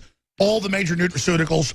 Super Male Vitality is 30% off the already discounted price. That's going to sell out, I'd say, by early next week because it's such a hot seller. We won't get more for 3 to 4 weeks. Super Female Vitality, which is just as good for women, is not about to sell out because for some reason women don't get it. You really should. It's amazing. The libido, the energy, the stamina, all of it. InfoWarsLife.com. InfoWarsStore.com is the big umbrella site. Or call toll-free 888-253-3139. Get additional 10% off with auto ship, a lot of other specials. Third hour coming up. Thank you all for your support. All right, let's take some phone calls. Had a Roger Stone joining us. We're going to have a roundtable discussion right into the next hour where every fourth hour we have a guest host, whether it's our great anchors or reporters or people like John Rappaport, who is just one of the most concise, focused, truly compassionate liberal brains out there. When I mean liberal, I mean real liberal, like pro-gun but also pro-gardening and just really piercing intellect. I mean, I just love the guy. He's coming up in the fourth hour, nomorefakenews.com. He's had that site for more than a decade. Of course, he exposes the mainstream media. They're the fake news. The New York Times is bemoaning that we have taken their term from them. We've called you fake news over and over again. Now, I'm mad I didn't officially ever settle on that name. We've always debated ad nauseum what your true title is. Collaborators, scum media, filth media, the anti-media, the anti-Trump, the anti-America, the prostitutes, the Decepticons, the sewer, the arrogant, narcissistic con game media, I mean, you're just the fake media. You're the enemy. Let's go to John in Colorado. Finish up your point. Yeah, I didn't know that. I guess it's mainstream news. We'll put it back on screen. AP, Reuters, you name it, are all reporting that they are now basically delisting or moving it from the top where it should be to hiding it. So Google is now actually, I mean, they did this for Hillary, remember? They would delist stuff about her criminality there. And it would be stuff about, 1996 criminal bills and stuff that she signed or Clinton signed. So, wow, Google demotes Holocaust denial and hate sites and update to algorithms. So that's getting in line with Germany. In recent months, Google has confronted a new and unsettling trend. Oh, its top search results, because it's based on a real algorithm, for questions about the Holocaust led to neo-Nazi sites, while queries about different ethnic groups direct uses to racist or inflammatory material. That's because that's what people are searching. Put out counter arguments that are compelling, Dumbo. All you'll do is make Google obsolete. Let's go back to John. Go ahead, John. That's exactly what they're doing, Alex.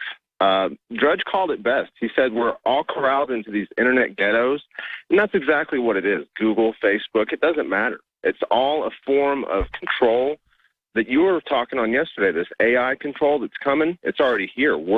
It's so ubiquitous. We're already in it.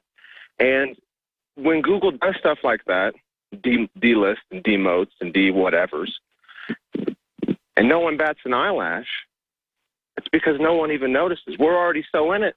Or, like you said, it's racist. Everyone's so afraid to be offensive towards anybody or thinking that anything... And once they train us that it's okay to ban words, then it's okay to ban entire books or ideas. And by the way, I've had this idea for years. I'm launching it now because of the attack on free speech. We formed a free speech coalition. We've mailed off the 100,000 deals by 18-wheeler to Trump Tower. That's all happening.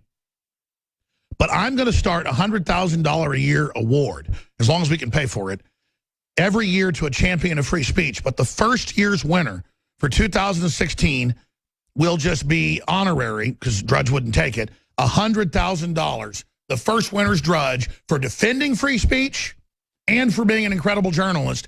He told us last year, from his Supreme Court sources and others, about the total attack plan for 2016 to shut down freedom of speech. He was proven correct, and so he is the first recipient of the Defense of Free Speech Awards 2016, and next year it'll be $100,000, and it'll be given to a journalist or group or organization that's fighting for free speech. We got a $115,000 award before, by the way, folks. So I mean, we pay out on these. But I need to go get a trophy. I'm going to give it to him for the year ends. We're going to present Drudge that here on air and kind of put clips together where he predicted it, show how it happened. It's just amazing. Where's the media going? Oh, look, Drudge was dead on in one interview he's done in multiple years. Big exclusive interview. They just ignore it because they know it's true. And he knew before we did and came to warn everybody. That's epic. Escape from globalism. That's what's happening. It happened 3 weeks ago. Got almost no media coverage. Before, they would demonize the UK for Brexit, call them racist, claim the Russians were running it. When Merkel loses elections in Parliament, in her party, they blame it on racism and the Russians. But they're not blaming Italy on the Russians. Italy voted to not allow the EU to expand and basically dissolve its parliament and turn them into a ceremonial body. The Euro's announcing that it's going to send an army that it's forming into countries that try to leave. This is insane how brazen this is. George Soros pins a piece that's linked on drudgereport.com on the right-hand side right now, comparing Donald Trump to Adolf Hitler. Now, this is rich because George Soros, at almost 90 years old, is the most well-known living Nazi collaborator who said on 60 Minutes, quote, "It was the best time of my life rounding up the Jews." Well, don't you feel sorry for it? No, because I survived. Totally sociopathic. A totally insane person who believes, he has a high intelligence, that he was going to be a messiah. Maybe of the end of the world. Now he's in full panic mode, saying nationalism's rising. We must stop Trump at any cost. They're trying to start a war, an intifada, a civil war in Israel. And I watched the Situation Room last night with their fill-in host for 30 minutes. And they're very cryptic. They go, it will be Trump's fault now that the giant war that's coming with Russia and in the Middle East, it is his fault. And they just kept saying, a huge war, a huge crisis. And they all said, it's too bad, and looked down. And I was like, oh, my God. Because you know about the emails behind the scenes. They all communicate. It's very centralized. They're about to start a big war in the next 20 days if they can and blame it on Trump. And Obama's about to announce all these sanctions and cyber attacks on Russia. Russian aircraft are getting shot down. Ambassadors are getting killed. NATO top people are getting killed. There's a hot war going on now. Now, I know that Roger Stone has big international contacts, not to the Russians, but let's just say in the Middle East and in other areas in Europe. And he's always got his ear to the ground. Now, he's been out of commission for 10 days, sick as he's ever been. Didn't sleep hardly, the last year. Literally, I told everybody that. He got really sick. And he's been staying up for months trying to finish his book. So this is an exclusive interview. He hasn't been doing any in the last 10 days. Here he is, but front and center. I know he's been better the last few days, kind of getting caught up.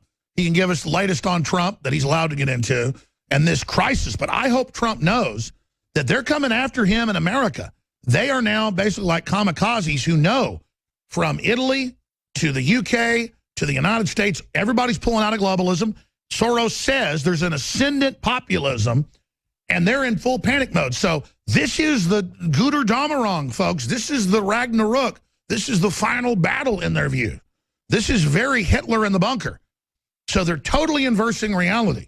He's accusing Trump of overthrowing democracies when that's his specialty. Good to see you, my friend, on Skype. I got to say, you weren't fat, but you lost some weight when you were sick. So I guess you came out of this on the good end. I've always made the joke that when I get the flu occasionally, I lose 10 pounds. But wow, where should we start?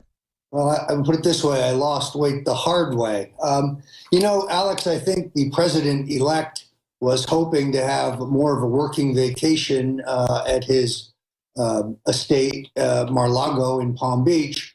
But my understanding is he has been glued to the telephone, working the UN situation and beating back the treachery of the Obama administration there, in touch with other world leaders. I must say, it felt really great to have a president of the United States who was actually willing to tweet Merry Christmas rather than Happy Holidays. I wish that the president-elect could get the kind of rest and recreation, a little more golf, but he's very plugged in to the world situation, which I think you could see in this statement this morning, in which he essentially says, hold on, Israel, help is coming. What do you make geopolitically the Democrats pretty much admit they're trying to cause a war to embarrass Trump. They should be brought up in charges if they actually cause this war and try to bring down the economy. They admit they want to raise interest rates to stall the Trump euphoria. They're in full panic mode. The world is so hungry for prosperity. Trump's turning out even better than we thought, and he's still 21 days out. And they made an enormous investment in an attempt to hijack the Electoral College. They made an enormous investment, $3.5 million to the state of Wisconsin for the phony recount that yielded nothing after harping on the popular vote. So at each stop, their plan to upset the apple cart and remove Donald Trump has failed. This is why I think you're seeing this kind of hysteria generated once again by Mr. Soros.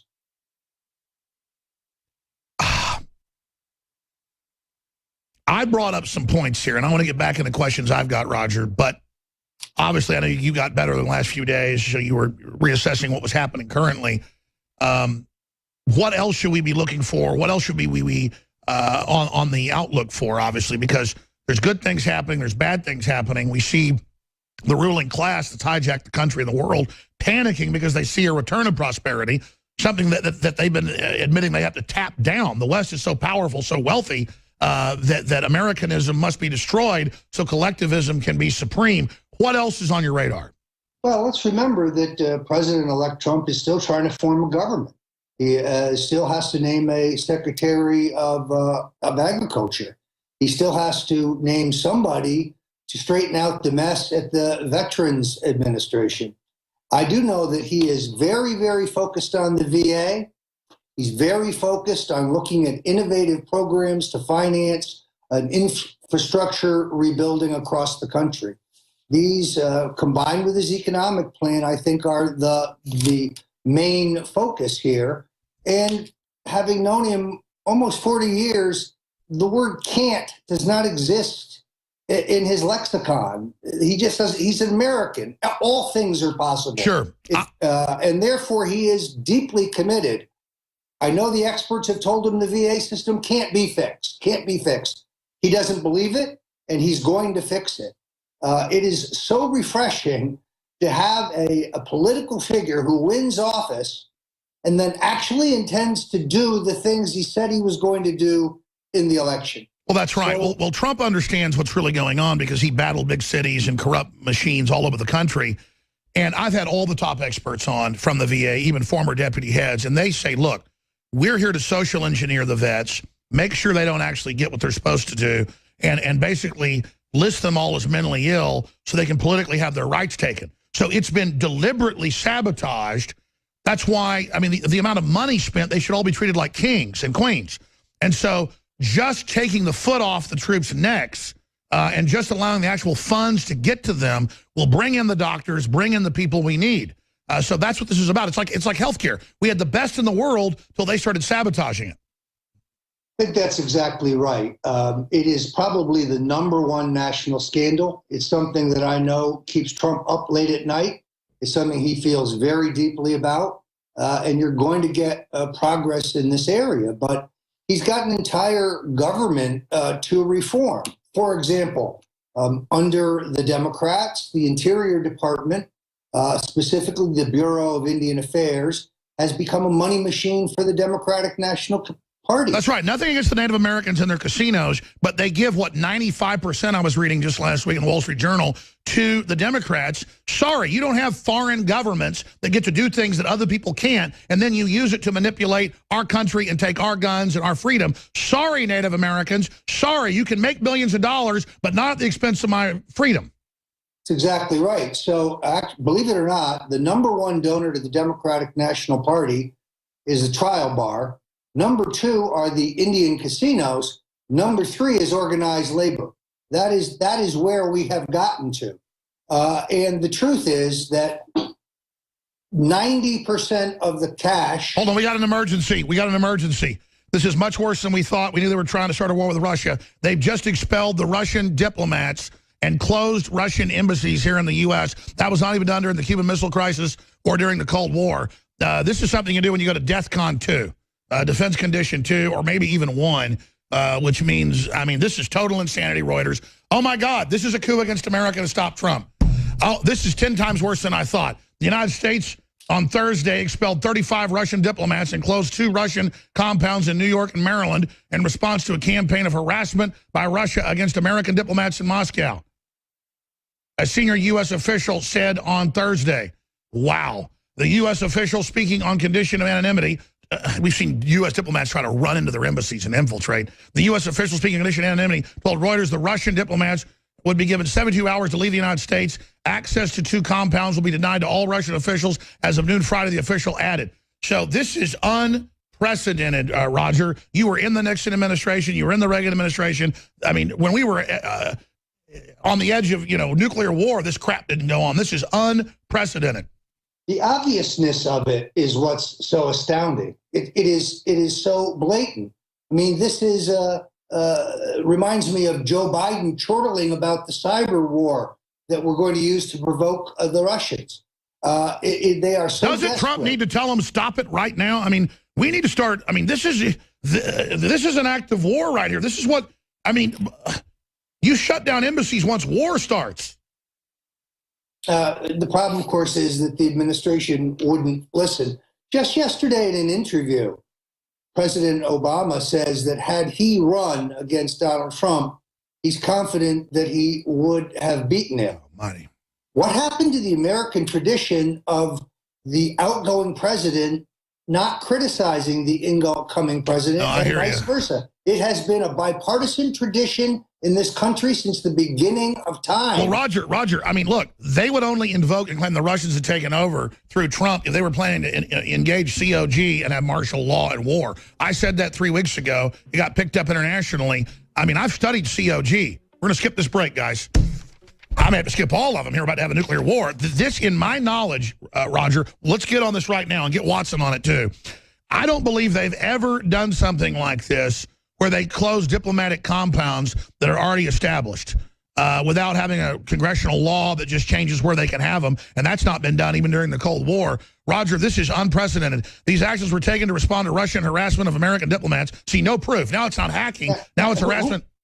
Who exactly are these diplomats, and why was not reported at the time? And the actions by diplomats that have been assessed to be not consistent with diplomatic practice, the officials told Russia. I mean, this is just the beginning. They're saying they're going to launch a cyber war on Russia. I guess turn their lights off, maybe turn a nuclear power plant off, and then when they have another Chernobyl, just have a frickin' nuclear war here, Roger? Anything is possible under this administration. And the hysteria they are experienced because they see Donald Trump dissembling the New World Order. Well, I said last night, I watched CNN, and they had the look of people around a death watch where they went, something big's about to happen, war, and it's Trump's fault. And they went, it's his fault, knowing it's all them doing it. And then they just went, so be it. And I was like watching what I saw before 9/11 on CNN again. And they said something big's going to happen. Big towers are going to come down. Our life will never be the same. We're going to change the way we have freedoms. There's going to be a big war. And it was the Hart-Rubin Commission, Gary Hart and Warren Redmond on, no, it was CNBC. It was Hardball.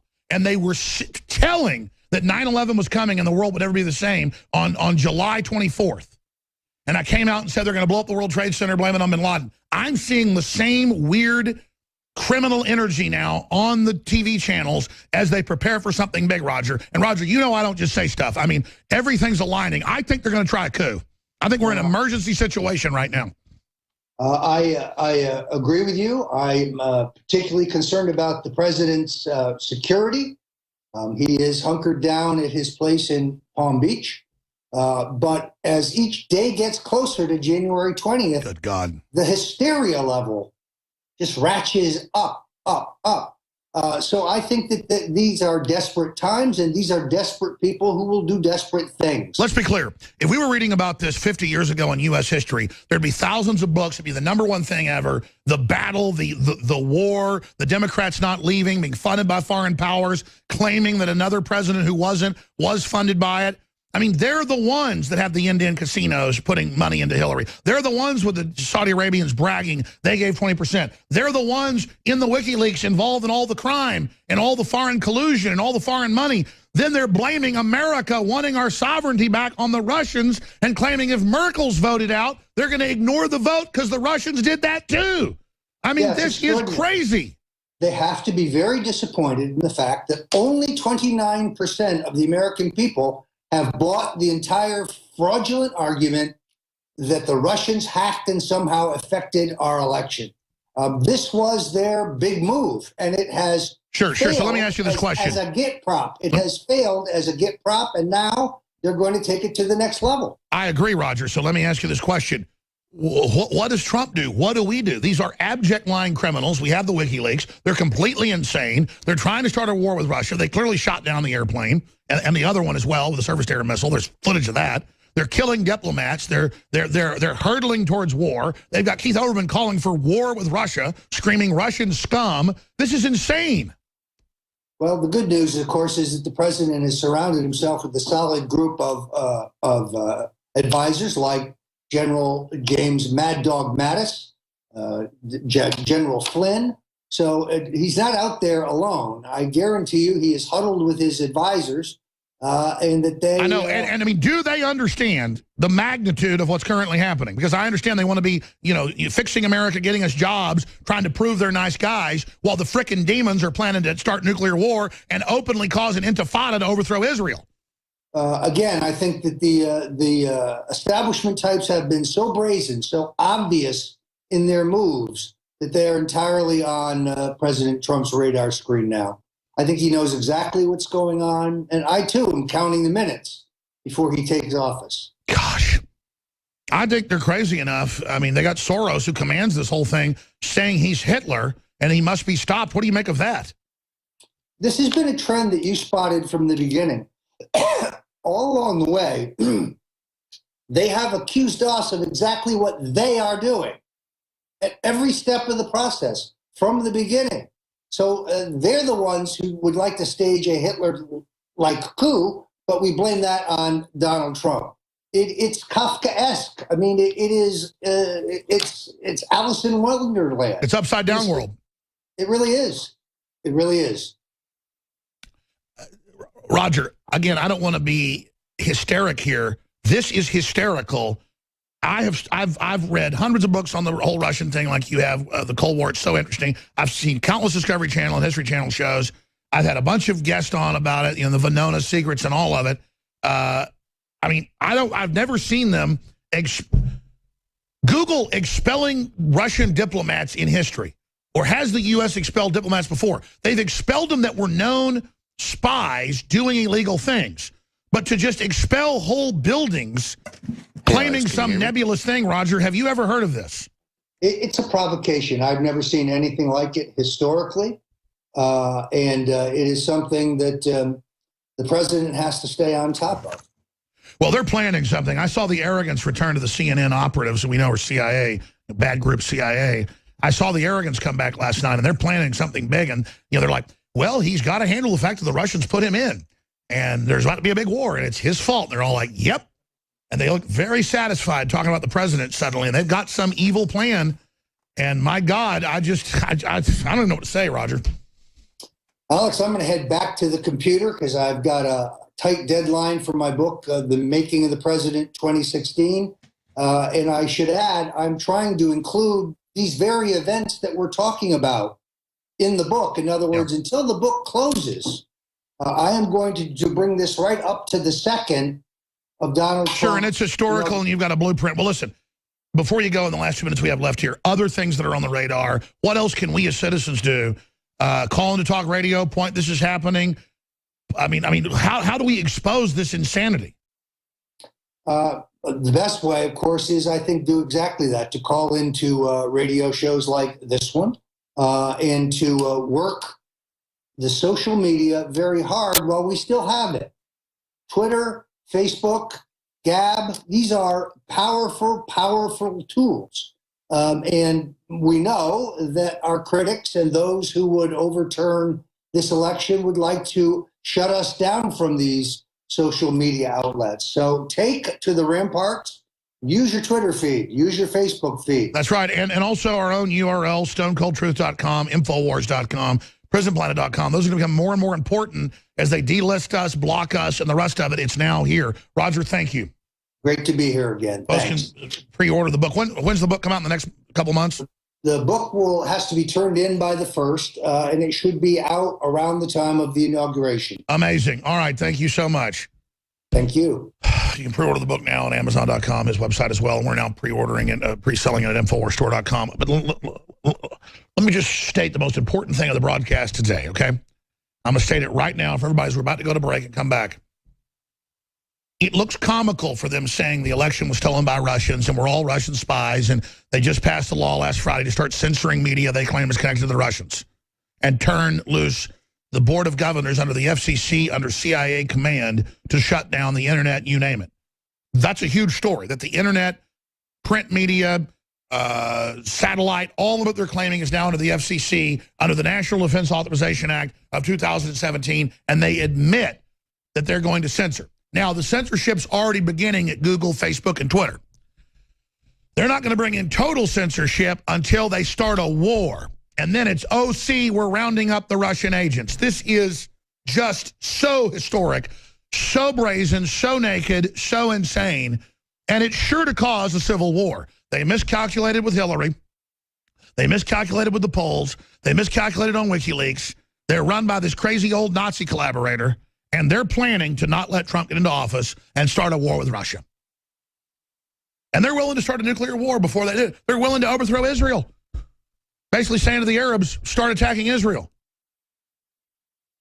U.S. expels 35 Russian diplomats, closes 2 compounds. Get me everything we've got on this. And they say more is going to start happening. This is unbelievable.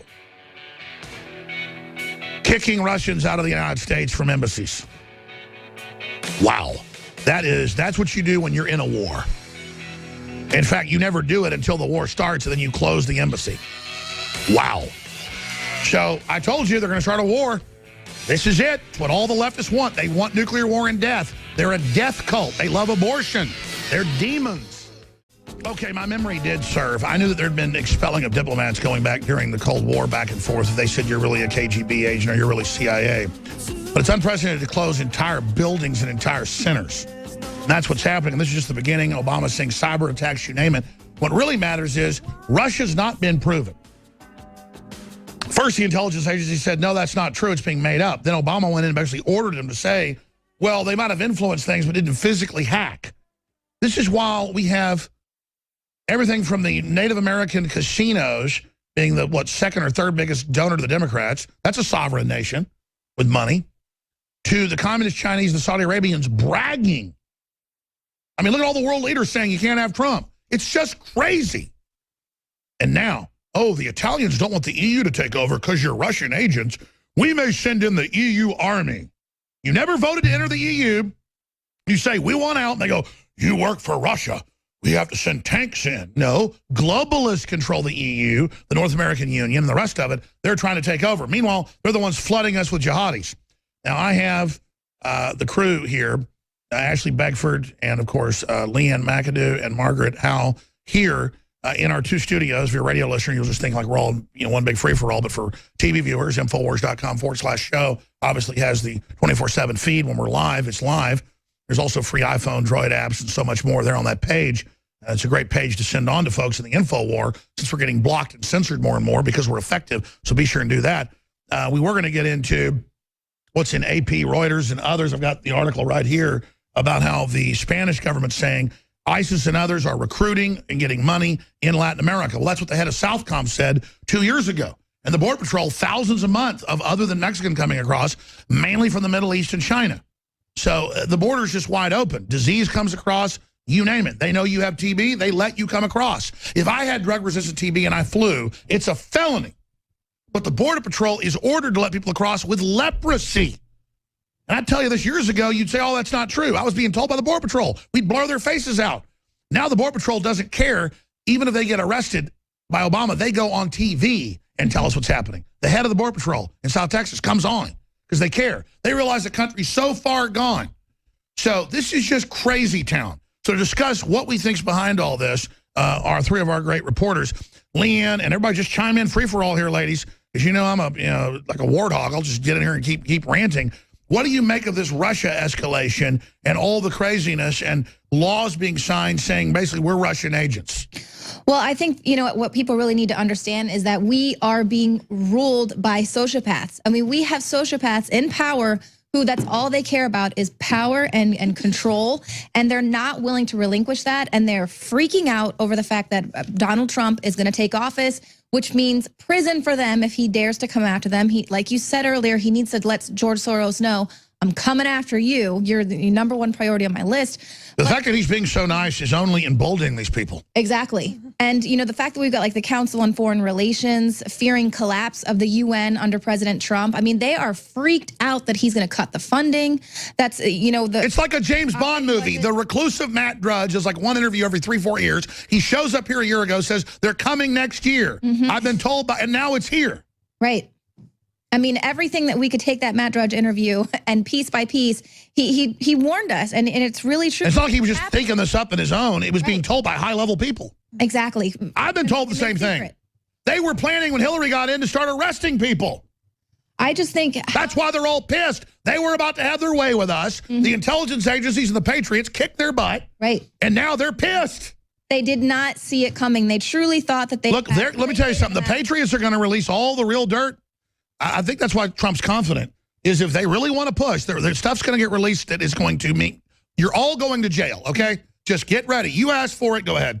Well, the fact that they're going to want to start World War III out there, but then if they don't allow President-elect Trump to take office, it's going to start a civil war here in our own country. So it's just going to be madness, chaos everywhere. And it's a big pedophile guild running it. You don't get in it unless you're a pedophile. That's why they focused on Pizzagate as a distraction with that one pizza place to divert off all the other emails that proved it. Well, just guess what? It's all going to come out now. Right. Alex, you and I know Margaret, go ahead.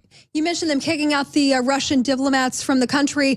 You know, this article that's originating from Zero Hedge, it is ridiculous. So at some point, the White House is set to unveil a new sanction and other retaliatory measures against Russia, specifically the Kremlin. We're going to just continue to freeze all their assets, which is exactly what we did after Crimea and the Ukraine situation. And then say Trump's a Russian agent when he unfreezes it. Right, exactly. And you are as well, my dear boss. You are a Russian agent as well, like we all are. And you know what? These sanctions, they just go right along with it. Why not sanction them? Why not try to freeze their assets? Yeah, why not? They just signed a bill, you know, to put the FCC over all media and the CIA running it last week. That's right. And meanwhile, we've got this Spanish defense military report that is saying, look, we have a hotbed situation happening. Islamic radicalism, the conditions are enabling because of the way that it is here. They're enabling this free and almost undetectable movement of their members in the region. And yet Latin America is a major recipient of USAID, I might add. Meanwhile, they're a hotbed for radical extremism. That's right. Go over that headline because this is important. For folks to understand, our government's made an alliance with jihadis worldwide to give them weapons. It's all come out. Our military knows it. They call it a conspiracy theory and fake news that the Arab Spring was funded by the West and turned loose when it's a fact. It's an admitted, it's like the former, you know, spokesman for Obama saying, I was told to go out there and say there is no drone program, even though it had existed for 5 years, thousands of strikes, thousands of sorties. And I was saying something didn't exist that was admitted to exist. You know, it's like saying Donald Trump doesn't exist or Leanne McAdoo doesn't have brown hair. It's prima facie horse manure. What do you think the tactic here is? Where do you think this is all going, Ashley?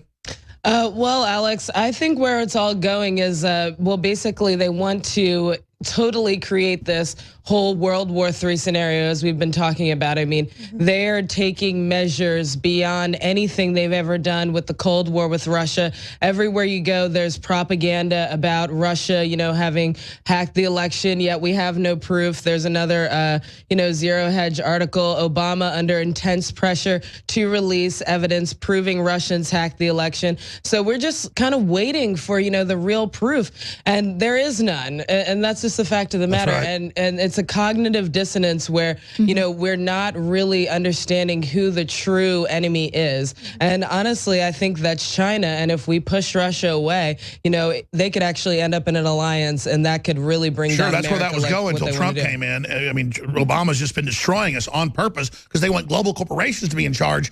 not nation states working together. And let me just make the big announcement. We're in a civil war now. When you've got active corporate media unified lying about the president-elect and lying about independent Americana, I mean, no one in the reality-based universe would say I'm connected to Russia or anybody else is. And so here we are battling for this republic, battling to lower taxes, battling to take care of our veterans, battling to secure our borders, battling to stop the government-funded cop killing and all this insanity. And then they're saying we need a war with Russia and are doing all the things you do before a war. And then they just activated the Middle East to blow up with an intifada. This shows they're going for broke with 21 days. So let me ask all of you, again, going back to Ashley, then right through Margaret and Leanne, what do you think they're going to pull next in 21 days? What do you think we can do? Well, it seems like Israel seems to be, a really, really hot button issue right now. They seem to really be pushing. I mean, with John Kerry yesterday saying that, Israel's never going to be at peace. There's never going to be a two-state solution. So I really think that they're going to try to use Israel and, Russia, some of our big allies in order to just kind of create this World War III scenario before Trump gets into office. I totally agree. So, before you keep going any further, I've always pointed this out. And like I said, Gary Johnson acts mentally ill and does this flick of the tongue thing. And when he was here, would like stare at the walls like he was on something. Then people notice he started doing it in public. Kerry looks like he's wearing a rubber mask and constantly, like a snake, flicks his tongue out like he's got, Down syndrome or something. And I'm not trying to be mean here. What has happened to these people? It's like they're possessed by something. What do you make of this, Ashley, and then others? Well, definitely, it looks like it could be some sort of mental illness. I mean, there are so many different things that could be affecting these people. We don't know, what they could have been undergoing, these new technologies and things. We have no idea, what I was about to say, he didn't look like this till about 2 years ago, and then he just emerged with this rubber head and the tongue flicking. It's a really, really, really weird tick. I'm telling you, Gary Johnson didn't act like a human when he was here. And he'd been here before, it was totally normal. What do you think it is, Maggie? It's a demonic possession, if I had to guess. That's my expert opinion. And we've got him saying, you know what, Israel, you can't both be Jewish and democratic. Well, screw democratic, number one, especially your version of it, buddy. And Alex, it's like saying the U.S. can't be based on Christianity. It doesn't mean it's a state-run religion, but Christians were in the founding. Right, exactly. Meanwhile, we've got these nation states working together. Tayyip Erdogan of Turkey and Russia, Vladimir Putin discussing a ceasefire. They conveniently leave our president out of it because he props up imams of Iran and goes after Israel. So to your question, what could we see in the next 20 some odd days? You know what? We can't take, as Roger Stone has said time and again, an assassination attempt off the table. We have mainstream media elites practically calling for it. There's no telling, but it looks like... I mean, it's clear they're trying to start a war ahead of Trump getting in. And then say, we're Russian agents, we're at war with Russia, and basically just have helicopters attack Trump Tower, kill Trump, wipe him out, wipe out the generals. That's why Trump's got generals around him. Trump knows what's going on. You heard Stone earlier. I haven't talked to Trump in a while, but I mean, this is just out of control. Yeah, well... But I've told Trump, I said, they're coming after you. And he goes, Well, and that's why I don't think that he finally came to understand that, like, they're not going to hold back. So he just really came after him, said whatever, they weren't expecting him to go hard in the debate against Bill Clinton and everything. But we're seeing just this massive gaslighting against the masses. And this is their social... For folks who don't know what gaslighting is, it's an inversion of reality. Explain. Right. It's basically, someone tricking you by flickering the lights, and then you're saying, man, why are the lights flickering? And they're saying, the lights, I don't see the lights flickering. You must... It's like, hey, I just got this IRS letter, $5,000 fine. I didn't get a bump. That's you didn't get that.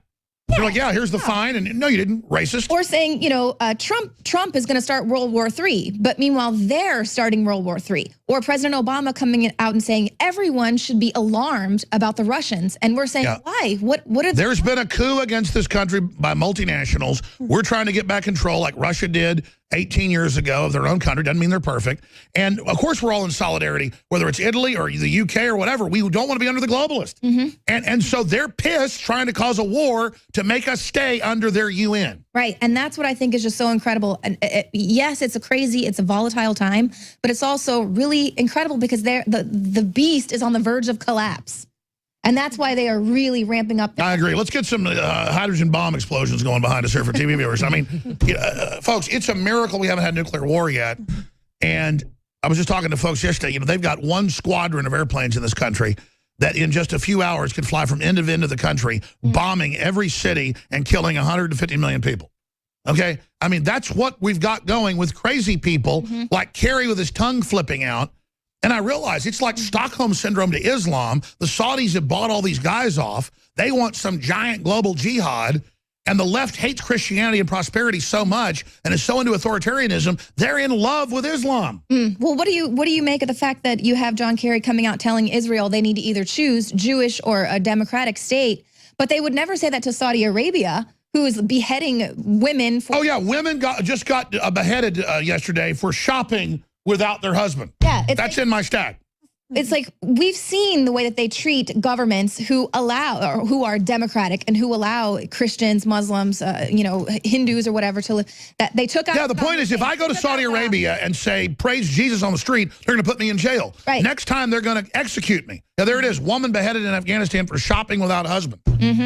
And now they're calling for another woman to be beheaded because she dared to go out without her headscarf, in Saudi Arabia. And so this is a bunch of insecure perverts. I mean, again, cutting women's genitals off. What a bunch of uncool people, man. I mean, look at this. Spanish military report. Islamic terrorists raise cash in Latin America to attack U.S. Judicial Watch.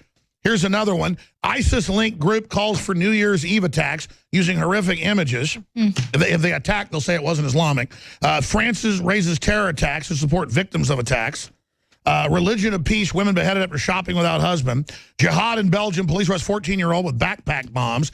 Economic jihad, ISIS fighters receive welfare benefits from Danish taxpayers. They're flying them back to now get welfare. Because they love it. I mean, there's nothing a liberal woman loves like a jihadi.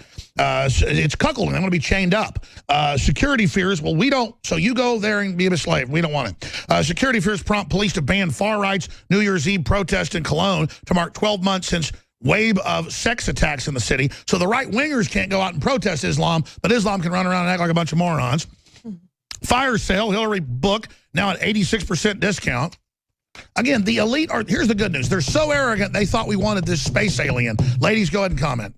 Well, so that's the thing is just going back to this whole gaslighting. Because we are tapped into our humanity, look at these stories and say, my God, what is happening? This is absolute madness. Meanwhile, you have people like George Soros saying, this is the new normal. This is loving. Trump is Hitler. It's great. This is, you're gonna get terror attacks and it's fine because you gotta open your heart and this is the new world order, immigration, open. And the left today are just weak-minded people that submit to whatever they're told via peer pressure who've been bullied.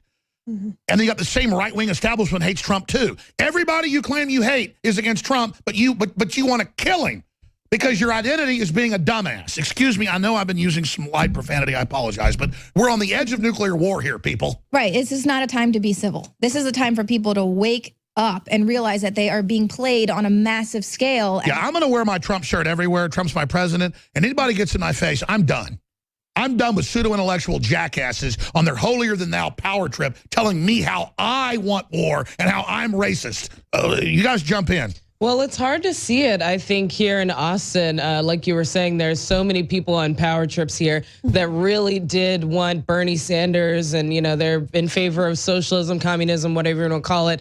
But the bottom line is this. I really am happy for American women. I'm proud of them that they didn't actually fall for the line. They didn't fall for Hillary Clinton. Record numbers voted for Trump. You're right. And they don't like that number, do they? Yeah. And even, 8% of African Americans voted for, Trump. So that was a positive, we're seeing the tide change. It's probably higher than that, too. It was massive election fraud. Right. Okay. Yeah, exactly. Right. So, yeah. Right. But He has a homosexual, a woman, and a black man all in his cabinet, and yet they were so unsuccessful at the lies he was smearing. But Soros has the audacity to call him a con artist and a dictator. My one question, does this man ever die? Is he ever going to die? It's like literally, he looks like That's he's a good question, Ashley. Where do we deport George Soros? I don't know. Hopefully soon. He just creates so many different, movements of divisiveness. I mean, from Black Lives Matter to, whatever it is, just to be able to bring people down and basically just control every aspect of their lives. That's what he wants to do with his money and his influence. Good point. I want to come back and get more from Margaret, Leanne, all of you straight ahead. And then we've got the man that started it over a decade ago, NoMoreFakeNews.com. He's going to be hosting Mr. Rappaport. wow, what an incredible time to be alive. Infowars.com, while we're still up, is battling as hard as we can on stations across the country, defending the Republic. All right, we're taking some phone calls here in this segment and next, and we've got another host coming in to take over in the 4th hour. Obviously, I'm going to be cutting special reports. The Nightly News tonight that premieres at 7 o'clock Central. Find details at prisonplanet.tv. Boy, I tell you, there's so much to cover here. I want to go to Ferris in New Hampshire. Ferris, you're on the air with our reporters. Go ahead. Good day, Alex. You're a dangerous man. You've got us thinking. Believe me, I've done my duty. I didn't know we'd be this successful. I kind of get sick of being the biggest fish in a big old gigantic pond with a bunch of sharks, but keep praying for us. Well, we love you deeply, but a couple quick credentials on myself. Military intelligence officer, highly educated, highly intelligent. Happened to be in the right place at the right time on talk radio, and this is another day like that.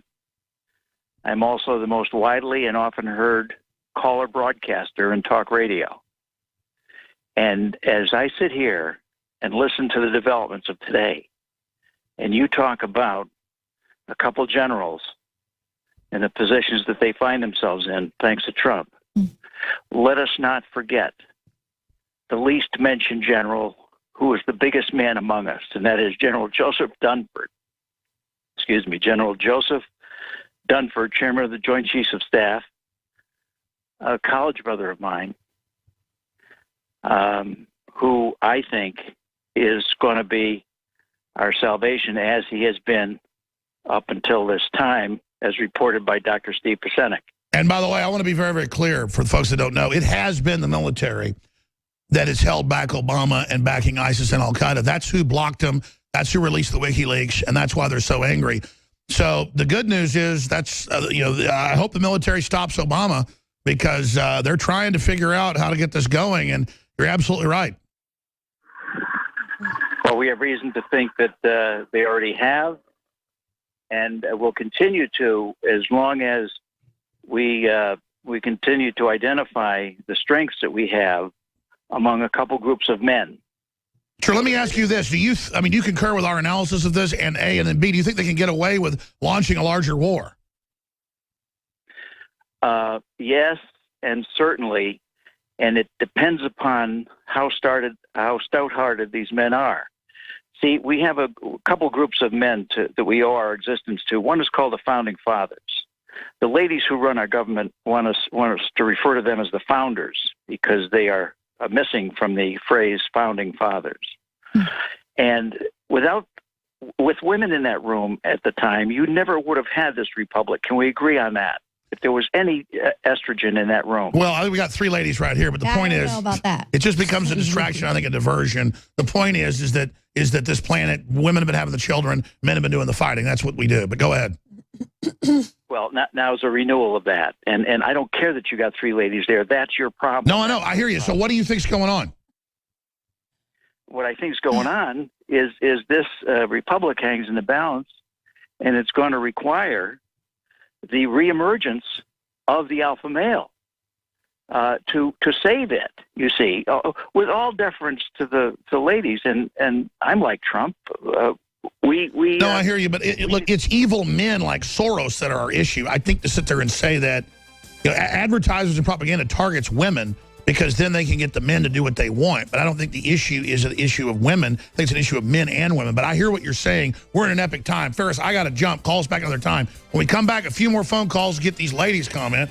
I don't know if I can allow you to talk, though. I know. And then hey, seriously, it was a funny caller. We'll be right back. This is the InfoWar, hour number 4, straight ahead. Hey, this is some pretty heavy news I could use to laugh. I'm not laughing at what he was saying overall, but it is an epic time to be alive. I get what the caller was saying. It's called feminization, but that's not really even how women act. Turning men into subservient people, I think the wrong word is feminization, or the whole metrosexual thing. But Leanne, you were agreeing with some of what the caller said, but also, countering it. This is the dehumanization. They're targeting all of our normal traits, turning us against each other. Right. Permission to speak? Yes, you have permission. Okay. Well, they'll probably cut that out and say I actually did that. So go ahead. Well, look, Jones makes us female people get permission. Go ahead. Well, you know, to kind of back Ferris up a little bit there. I mean, obviously, yes, we have seen a lot of these feminazis come out and really dehumanize men and they really push this emasculation. And, you know, women really only want men who are subservient. Emasculation is the right word. Yeah. See, the woman had the right, you had the right word and I didn't.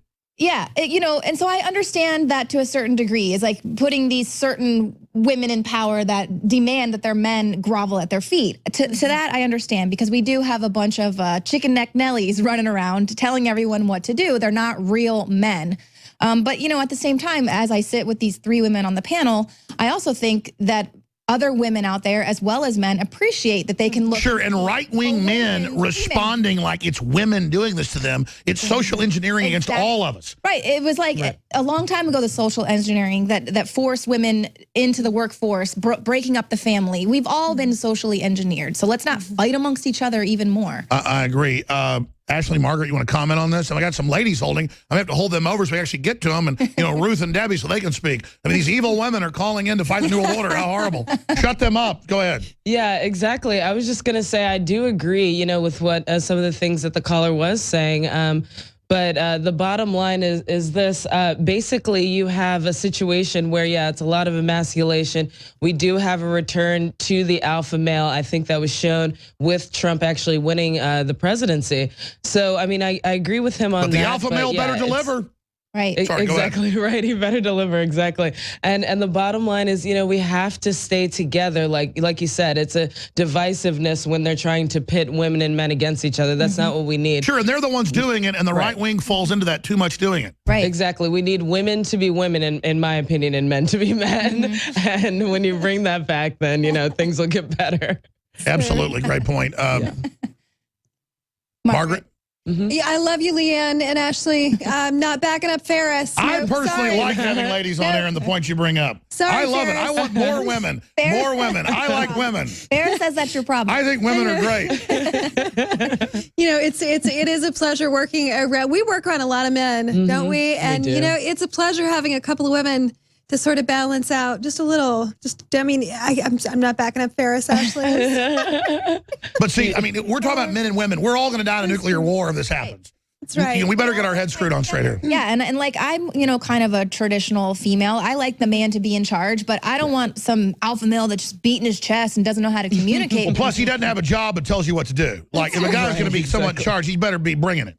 Yeah, exactly. And I think now we've evolved to a certain place where, you know, you want your alpha male to respect you because you're an alpha female. Like he wants, but well, any real alpha male just respects their female. Right. That's what I And the female respects their male. And I do say that possessively because they possess each other. We're going to write a book and it'll be coming out soon. Let's get to this. Absolutely. We're going to continue on. He doesn't mind when we cut into his time. We love him co-hosting the fourth hour once a week. So Mr. Rappaport, straight ahead, we're going to come back, finish this, talk to Ruth and Debbie, and then a few others. I may just discriminate against the men and go to them later. Actually, the women have been holding almost the longest. So I'm going to go to Ruth in order. She's up next. So I just kind of always just have equality. You know what I mean? I just instinctively do it because that's how I want to be treated. Right. I mean, it's just common sense. But I think that's why, you know, you are an alpha male and you don't have a problem with the ladies, which is why you don't hate on women. I think a lot of men that hate on women have not had success with women. Exactly. The more success you have with women, the more you want to be around women. It's a telltale sign. It's a telltale sign. I love my mommy. I don't have mommy issues. Yeah, okay. I don't. I had a great dad, great mom. All right, we'll be right back. Stay with us. I'm here to tell you. No, I mean, I like this song because when Dave Mustaine comes and does it, we play it, drive around the car. But seriously, I'm not name dropping. That's a true story. It's a true story. Don't talk, woman. I'm talking. That's a joke. See, the media will probably take that out and play it. Sorry, Leanne, go ahead. I was just saying we need to get some B-roll of you raging in the car playing these songs because people need to. This is really you. You really are a 16-year-old. I really am obnoxious. Alpha male. That loves his mommy. but let's get back to this. All the stuff we've gone through to get InfoWars to this point, it was horrible, it was terrible, a lot of it, but it's really sweet now. And I love the fact that Vice is doing a big hit piece on us, and I just love it. They're all blowing themselves up, discrediting themselves, calling us Russian agents, and all we're here doing is trying to make America great again. No, it's It's amazing how you are somehow able to take all of the attacks that they've been firing at you. Well, you're doing it too. You absorb them in. You're doing it too. The whole operation just becomes so much more powerful. It's incredible to watch. Well, that's because they're in the wrong league. Right. Everybody had this Svengali mind control. When they call you a name or something, you're supposed to quit and get depressed and go get in the ditch and die. When a bunch of murdering, lying scum make stuff up about us, good. The only problem is they now have run out of everything they've got, calling us racist. Now it's nuclear war. And he's going to ride shotgun on this in this segment, and we're going to punch out. But I want to take a few final calls. Mr. Rappaport is here. You should read his bio. It's up on his news site. It's been around for a long time. NoMoreFakeNews.com. John Rappaport, investigative journalist, worked for the biggest TV networks, newspapers, you name it. How long have you had NoMoreFakeNews.com? Because notice they claim fake news is their term. I know you've been calling them fake news for at least 15 years. I've been interviewing you, John. 15 years, Alex. 2001. That's when it started. And it just seemed like the right thing to do. No more fake news. Because I was working as a reporter for 19 years already, and my basic target had turned into mainstream news. They were the fakers. Yeah, and you kind of had an inside lane there to see it from the So they're trying to claim that they may copyright it or trademark it, try to stop us. Seriously, that's in the news. You can actually show up and say, you could probably get the copyright now or the trademark, bro, and say, no, I decide who the fake news is, not the Snopes lady and her obese cat. You can start Nopes. All right, well, we'll sell it for maybe $20 billion, and we'll spread the money around, and then we'll just, deep six them completely. I don't mean to jump in here on your hour, and I appreciate you doing this, Mr. Rappaport. We've got a few callers I wanted to get to first, and then we're going to punch out of here. But I wanted to banter with you, and ladies, jump in any time here. What do you make of them expelling entire facilities of Russians, not just a few diplomats? That's been done before. What do you make of the open war talk? Whether somebody's for Israel or against it, clearly they're triggering a new intifada to get a war going in the Middle East. Is this to keep Trump from getting in or to give him such a crisis that it drives down the economy? They're mad that we have Trump euphoria. What does your really tuned-in brain think? To create the biggest possible mess for Trump when he gets in. So that he has to, this is a time-worn strategy, Alex. New president comes in, a new Congress, whatever. And the people who hate that are going to throw as much crap in the way of it as they possibly can. So it's scorched earth. Yeah, wind him up in so many crises that he can't think straight, can't put any policy into effect. He's got to deal with horrendous circumstances. That's the way it looks to me. And let's remember, while he's busy, it was $50 billion, then $60 billion, then $70 billion. It's over $100 billion of new jobs pledged next year by major companies. It's causing a huge domino cascade snowball effect. Exuberance is exploding, $1 trillion plus in the stock market. People understand America's open for business. And the enemies that have hijacked the country that are foreign globalists are telling us that we're the Russian agents, John. Right. And that this is really bad because more employment is a very bad thing as far as they're concerned. It's a really horrendous, terrible thing because it means things are succeeding. Jobs are showing up. People are going back to work that couldn't work before. This is total anti-globalism when stuff like this happens. And it's even worse. This guy likes having these rich, powerful daughters and sons and super sexy, smart wife. And, oh, my gosh, and he really is multinational and he really is successful. They don't like it. No. They want failure, because failure means they can be failures, which they already are. They haven't done anything productive in their whole life. That's right. George Soros, perfect example of projection. He says that Trump is a dictator and is going to be like Hitler, close quote. Right. Can you comment on that? Yeah. He's saying, I'm just that way. I'm like Hitler. So therefore, I look out there and that's what I see. I mean, it's the most ridiculous thing I've read in a long time. But this guy who's like deep sixing economies and sinking currencies and starting revolutions and so forth. Very Hitlerian. A true friend of democracy. Are you kidding? I mean, the guy, he's just a worm, a total lying. Exactly. Trump builds things And then meanwhile, Hitler was into taking things over and blowing things up. That's exactly what Soros does. If I had to pick anybody in the world that's Hitlerian, it's Soros. Right. Right. This is what's happening. I mean, the psychology of the hard political left is we're losers, we're failures. We know that, but we'll never admit it. So the only way we can stand living in the world is to pull everybody else down into our heap where everybody's a loser, and then the government takes care of all of us. And that's the only system that we will tolerate. That's why they're, hating so much at the moment, because they fear that success is coming, and that means, they got to get a job. In fact, he has a quote in here. He says, we must stop the exuberance.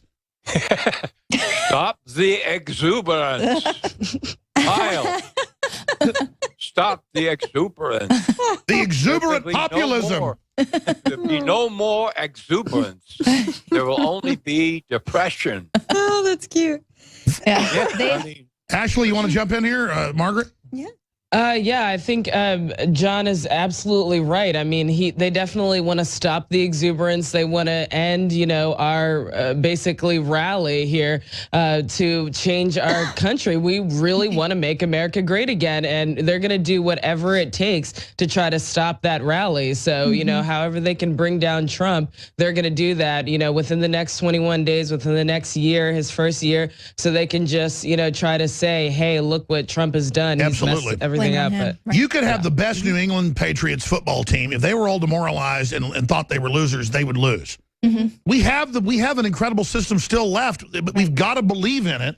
And that means believing what's good in America. People say, oh, now you always bash the system. Now you say you believe in it. No, I bash the globalist system. Now that we're getting the Americana system, I'm trying to get wind in its sails. It's happening. And the enemy is freaking panicking. Margaret? Right.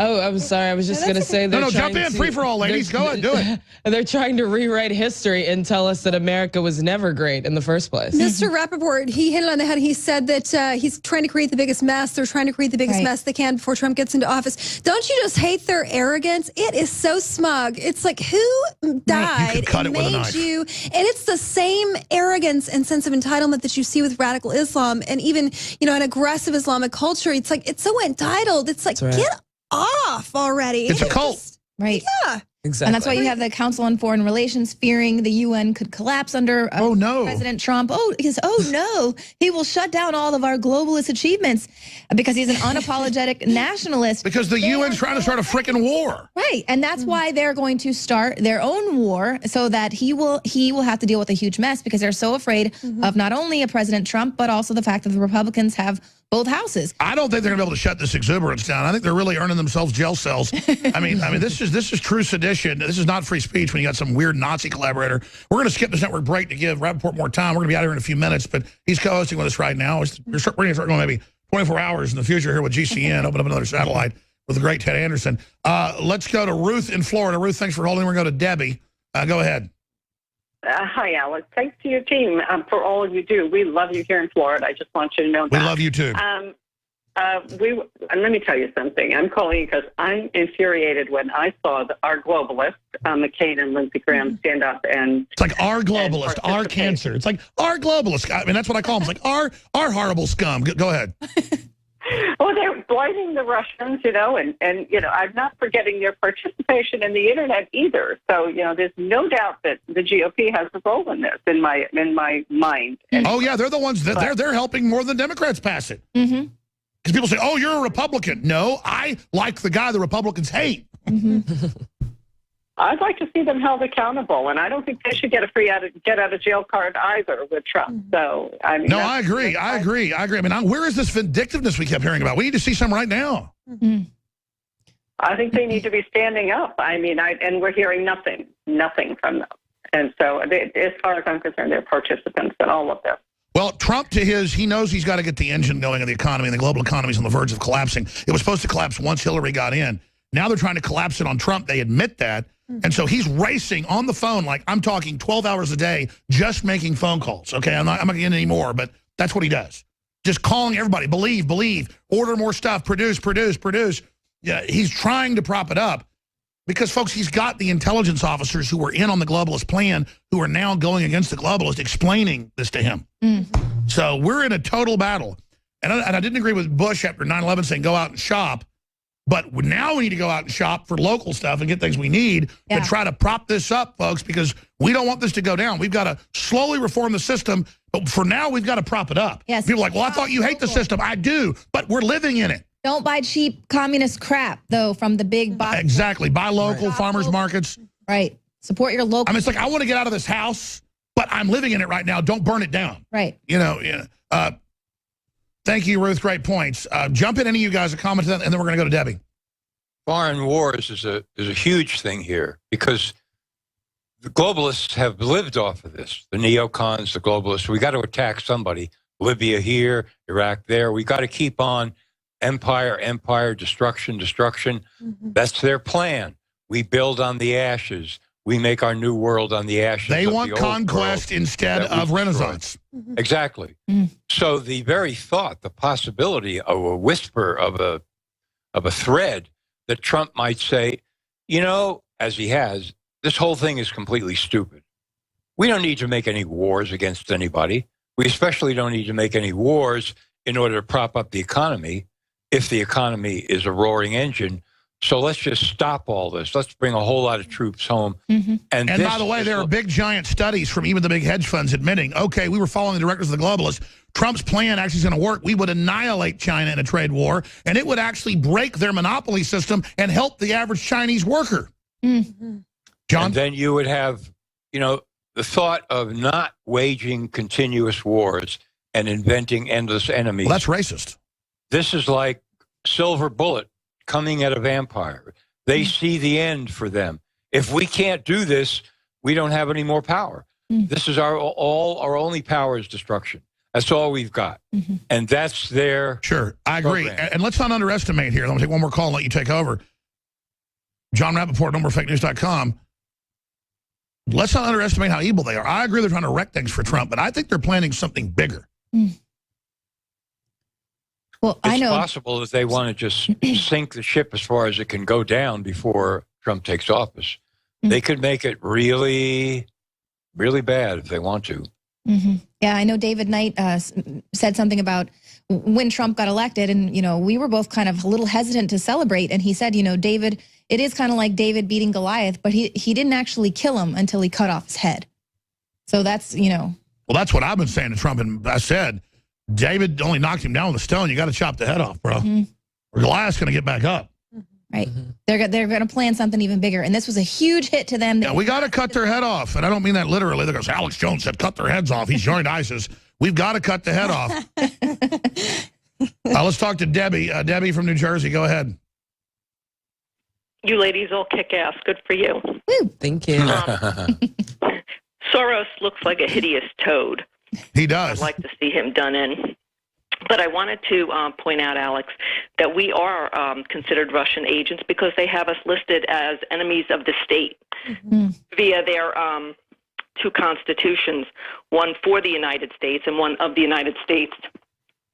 They took our sovereignty when they took our birth certificates, our live certificate of birth, sent it overseas. No, that's true with the IMF and World Bank. They really do all that. That's what we're called natural resources and the rest of it. And Trump knows all that and is trying to end it. Exactly. And I knew you knew that, but that's also why Obama is hiding out in D.C. because of the 10 square miles of sovereignty he's got. That's right. Let's make no mistake. You're witnessing the attempt to take America back from the globalists. That's why Soros says the New World Order's dying. I mean, they are in deep crap. We must stop him. And here's the message I've been thinking. We need to call the globalists, call the White House, call everybody and say, look, we know you're starting the wars. We know you're behind the attempt to drive up interest rates to drop the economy. We know it's you. So you're not going to blame the American people or Trump if this thing goes, you know, upside down. You're going to get in trouble, scum. Right. Yeah. We talk about these presidents that are in office for 4 or 8 years, but what about these corrupt politicians that are in there 30, 40 years creating all this chaos? I agree. Debbie, anything else? I also wanted to put out there about the the mortgages being as fraudulent as they are, how everybody has their own federal account that they're given at birth based on their birth weight. Oh, I remember people 20 years ago explaining how they would sell some houses 20, 30 times and how mirrors was all BS, and it all came out. The Patriots were right. Absolutely, ma'am. All right, we're out of time. I got to hand it over to Mr. Rappaport, who's here to host the show, but it's always good to co-host with him. Briefly, we have free shipping until Monday, so we're extending Christmas, 50 to 25% off on the supplements, on the Hillary for Prison shirts, on the Trump's My President. All of it funds this operation. We're obviously under attack. The reason to get them, though, is they're great products and fund the operation at 360 Win. I want to thank you all for your support. 30-second closing comment from the ladies here, from each of you. Well, I am taking Brain Force Plus as we speak, and it's working wonders. But yes, I think a lot of people just need to keep their wits about them, maintain their humanity, understand there is a massive gaslighting campaign going on to try to drive us all insane. So yeah, I think that the call to action of just letting your representatives know that we're on to you and we're going to hold you accountable, I think is very important. Okay, I totally agree with that, and I think that the American people, the best way that we can actually support Trump's administration and rebuild America is to actually think with kind of a global mindset, and like you were saying, take action locally to try to change things and, you know, make our communities individually greater. That's right. Co-opt all the stuff they claim they're doing. Right. Exactly. We have these people moving from California, for instance, taking over our community roles here and changing the way Austin's government structure is run. No, heck no. We need to get back in there. I am so encouraged by your last caller. What a brilliant lady. She really has her head screwed on straight, and it's indicative of the climate. We're seeing it change, and people that have been awake for a long time, they're finally speaking out. And hopefully, you know, having some ladies on this panel, we can encourage more women to do this. Hey, it's women out there fighting the New World Order, and most of the men are sitting there sucking their thumbs, so it's awesome. That's right. Fantastic. Nightly News coming up tonight with all you guys, 7 o'clock Central. Okay, Rappaport, thanks for letting us jump into your show. 25 minutes of it. Take over, my friend. Thank you, Alex. All right, here we go, folks. You see a story up on INFOWARS now about the mumps vaccine and people with getting mumps who've gotten the vaccine. No surprise, no surprise. I just want to read a quote here from a piece that's up now at No More Fake News. Let's see, where is it here? Between 1984 and 1989, the CDC, Centers for Disease Control, sent Iraq at least 80 different biowar agents, including botulism toxoid and dengue virus. CDC, we're talking about. You know who they are? Centers for Disease Control, the agency of the federal government that loves you to death, literally, that wants only the best for you, that knows that all vaccines are safe and effective, that buys $3 billion or so worth of vaccines every year from manufacturers, and then claims that they do vaccine studies that have no conflict of interest. Of course not. How could that be? And of course, major media do not pick up on any of what I'm talking about here because fake news has several strategies, maybe the most important of which is omission. It's called leaving things out. So let me read that again to you, because if you don't know much about the Centers for Disease Control, and you can see the source on this quote if you read the story at No More Fake News. Between 1984 and 1989, the CDC sent Iraq at least 80 different biowar agents, including botulism toxoid and dengue virus. And these are the people, CDC, that, you know, the public says, well, we have to trust them. Whatever they say about vaccines, it must be real. It must be true, right? I mean, isn't that so? Well, do you trust somebody who shipped out of the U.S. to Iraq in the 1980s to Saddam 80 biowarfare agents? Think about that. Do you trust that organization or do you not? Do you trust the major media when they only briefly reported on it and then let it slide and go away? Do you trust the Department of Justice, who did no investigation and sent nobody to jail for this? Do you understand what I'm getting at here? I hope so. I hope so. So I'm an investigative reporter. I've been around for 30 more years, 35, I guess it is now, doing stories about fake news. I gravitated to that almost immediately, fake news. And where is it coming from? We'll see. John Rappaport back in the fourth hour, sitting in for Alex. There were about 6 different ways I could have gone today, and I'm still maneuvering here because here's the deal, folks. I've been around the reporting game for over 30 years, so I've known lots of reporters. Lots of reporters, some editors, people who work in the mainstream. What are they doing? What's their psychology? First of all, they're talent spotted. You understand what that means? Somebody picks him out and says, this kid is fairly smart. He's kind of bright. Let's bring him in. It could be good. And he believes what we want our people to believe already. He believes in globalism. He believes that we're all one happy, sappy global village. He believes that parents should be taking care of their own kids if the state wants to intervene. He believes that communities should be planned by the United Nations if necessary. People live in little tiny little spaces and so forth. Kick people who are living out in so that migrants can live there. You know, he's already on board, all right? This is key and crucial. They bring these people in. They can smell them a mile away. So can you. So can I. So can they. Guy walks through the door. He's 24 years old. He's got a master's degree from, Jerk University. And, oh, yes, very good. Sits down, and right away the editor who's interviewing him or the personnel guy at the New York Times or wherever it is, sniff, sniff, sniff. Yep, I can smell this guy is a liberal, which means he's really a globalist, and he's a communist, and he's a socialist. And he doesn't even have to know what that means, you know, the reporter. He just thinks he does, so that's what we want. And then he can write articles from the angle that we want him to write articles from, and that's how the game works. How do you think universities over the last 40 or 50 years have become so stacked full of socialist idiots and scum? I mean, real scum.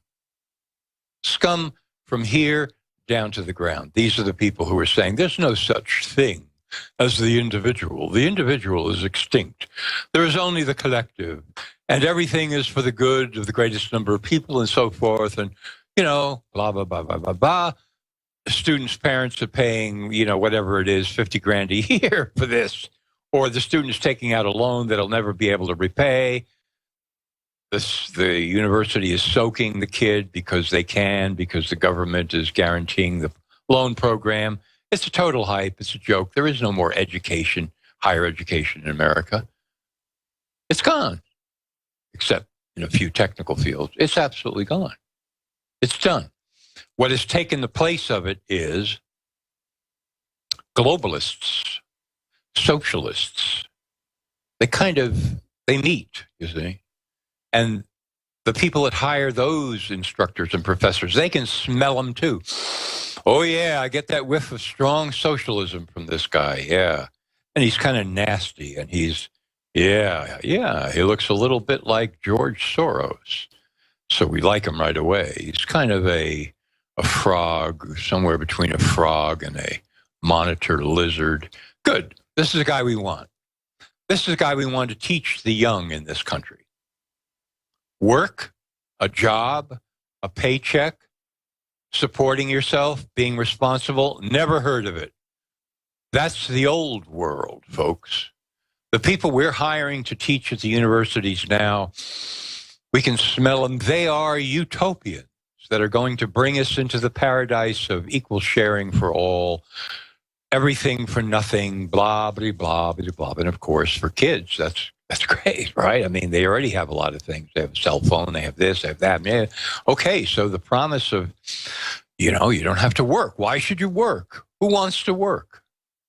Just coast along on the consumer goods of society that will be dealt to you because you're entitled from birth to them. And you're now part of the elite because you're actually in college.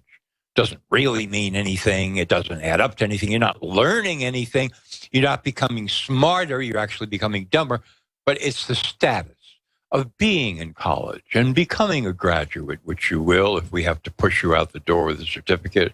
You know, doesn't matter what you learn. This is all a covert op that is now completely out in the open at universities, at media institutions, in government.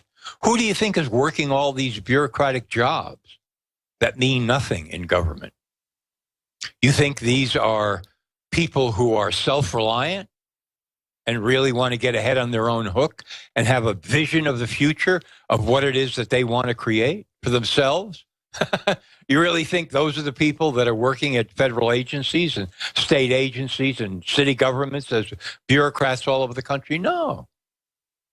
They're collecting up the people who don't want any of that. And yet will say, well, I have a job. Yeah. I have a perpetual job. And that's good because I don't really have to do anything. Why should I do anything? Why should I go out on a hook and actually earn by my own efforts a living? No, we're all against that. That's gone. That was some crazy idea a long time ago. We've rejected all that. It's called capitalism, free market, whatever. You know, it was a hard thing. It destroyed the world, except we, the globalists, rescued it at the last minute. And now we thought we had gotten back on course completely with Hillary Clinton, but she just fell apart, couldn't handle it. So now we really got a problem. Because whoever this guy Trump is, he's not her. Whoever this guy is, however big an egotist he might be, whatever his real agenda is, he's not her. He's talking about crazy stuff, like getting corporations to come back to America after they stole all the jobs and took them overseas. He's talking about creating new jobs, all kinds of new jobs. We'll see what he does, but that's what he's saying. And he's blaming these multinational corporations and the globalists for destroying the American economy. And believe me, the economy was destroyed. And it still is destroyed because all the employment numbers are complete baloney. Complete baloney about the recovery, yes. The Messiah says, I just want to remind you as I exit from the White House into my new role as the prophet of liberalism that we brought back the economy. No, you didn't. No, you didn't. You didn't even get close. It wasn't even close. It's still horrific. Part-time jobs, jobs that have endings, little gigs, contract gigs. These are all counted in employment figures. It's all complete crock.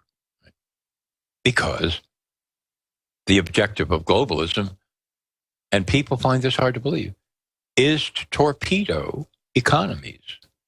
That's the op, folks. Torpedo economies. For example, let's say we're going to fry. The world is going to fry. And the only solution is that every country in the world has to sign on and agree to produce far less energy than they are producing now. That's the only way we can stop from frying as a planet. That means lower energy production, fewer jobs, economy goes into the tank, complete tank. But we call that utopia. This is the coming era. This is what we're going to do to save the planet, blah, blah, blah, blah, blah. So a bunch of fake science is rolled out. And on that basis, that's what the globalists are going to do if they're not stopped. They're going to torpedo every single economy in the world because you take over people by first making them weak, confused, helpless, debilitated. That's the strategy. It's right in front of your face.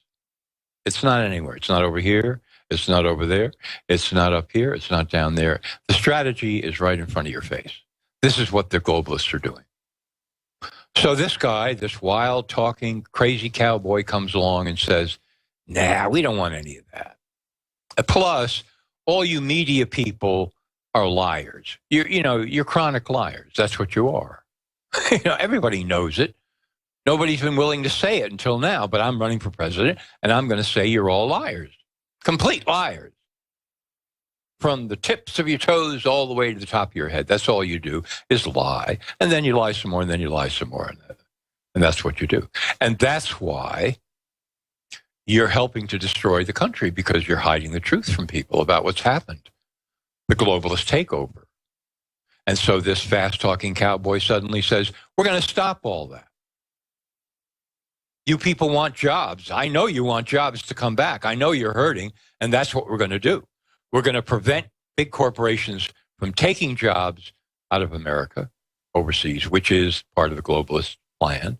And we're going to bring some of those companies back so the jobs are here, which is the anti-globalist plan. That's what he said. He didn't just say it once. He said it many times, over and over and over and over, until even Bernie Sanders began to speculate that maybe this guy, Trump, actually was serious, in which case Bernie said at a breakfast after the election was over, hey, if he means what he says, I would be willing to work with him on the issue of globalism and jobs. We'll see. Very soon, we'll see, folks. But just the whiff and the whisper and the possibility that Trump might be against globalism is making people shake in their boots. The scum of the media, who are complete slaves to the globalist agenda. The globalist corporations, who have been feasting off the American people as consumers for God knows how long without giving them jobs, because they're taking those jobs overseas. Slave labor, no environmental controls of any kind. Sure. This is what Trump has been talking about. But of course, the academicians and the reporters and the politicians say, he doesn't mean any of this. He couldn't mean any of this. This is all just a fabrication, just a lie. See? He's just telling one lie after another. Well, if he's telling one lie after another, then he's not going to do anything to injure globalism, right? Correct? That's what you mean when you say he's a liar. So what are you so worried about? Why are you so exercised and worked up and afraid and terrorized and panicked that this guy who's coming in as the president, whom you say is not going to really do anything about globalism, then what are you worried about? Why are you shaking in your pants every night and drinking yourself to sleep? Tell me, I'd love to know. I would really love to know. And the answer is very simple. No one with access to major media, with significant access, is permitted to speak out vociferously against the globalist agenda or identify what that agenda is, or point fingers at corporations or politicians, et cetera, et cetera. And some actual conservatives have come out of the woodwork who never spoke about globalism before. Have you noticed that all of a sudden in the last 6 months?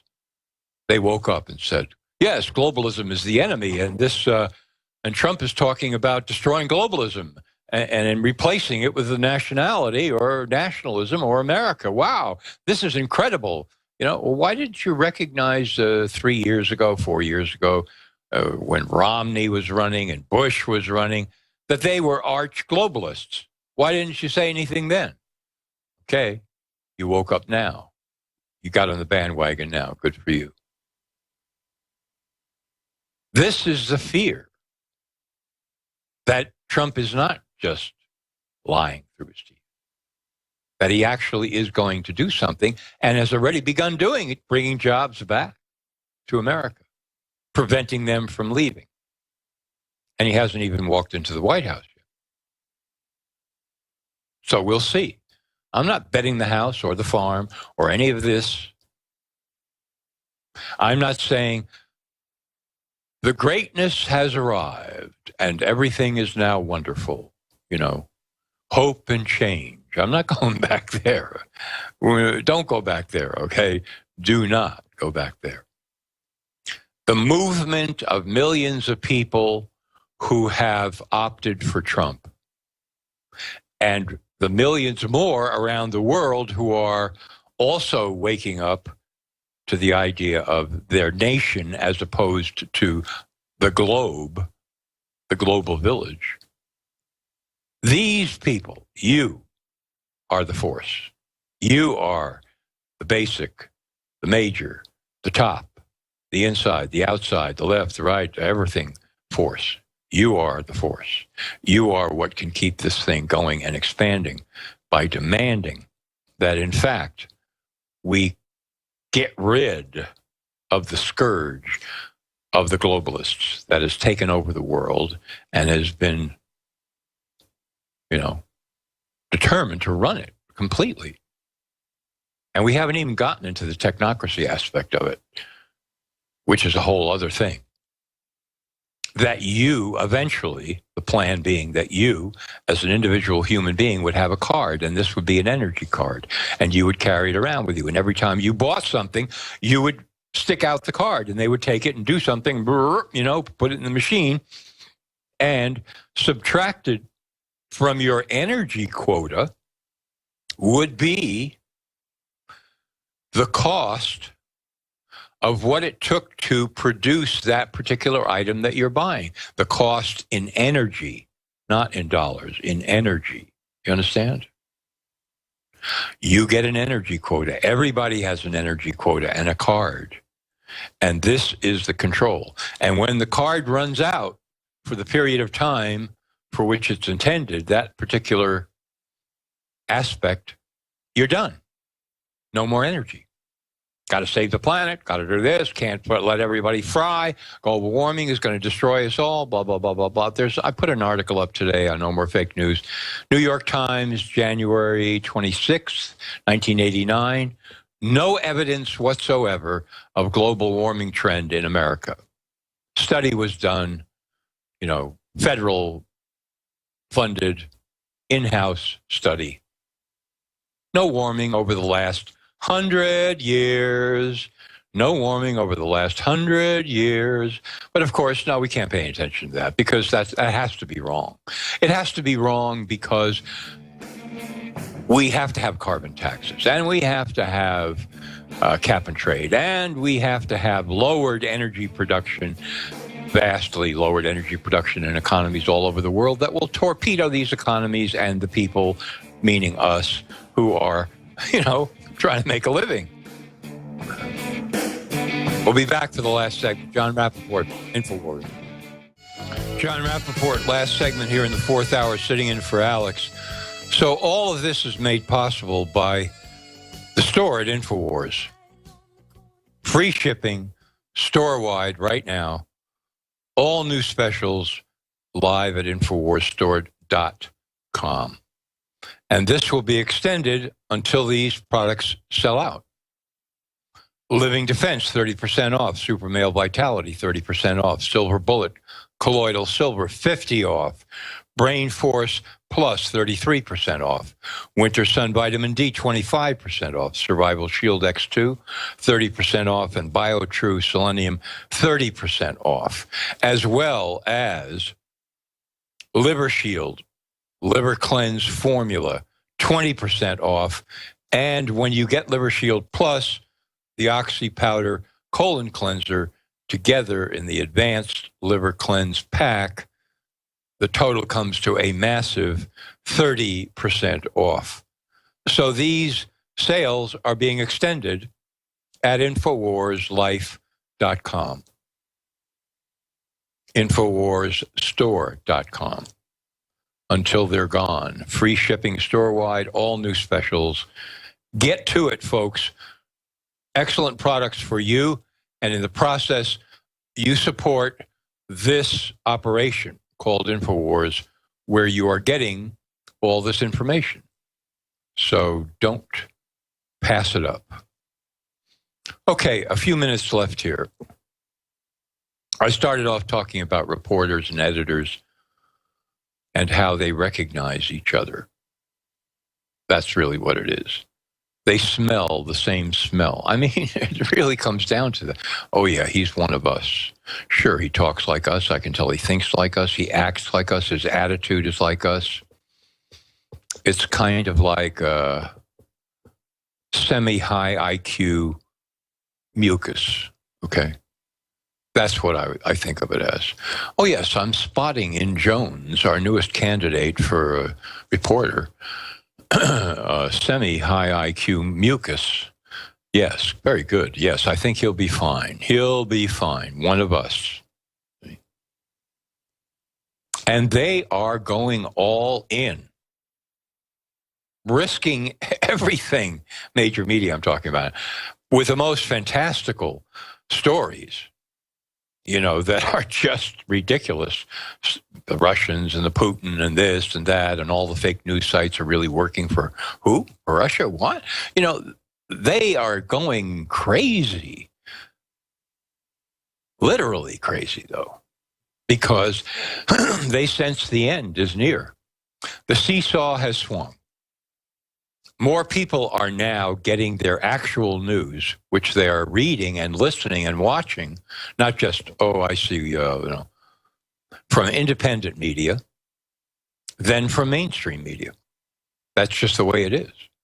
Why is that? Because people are sick and tired, not just of the lies, which are endless, but the way they're being fed the lies, as if these people who are doing it are in charge.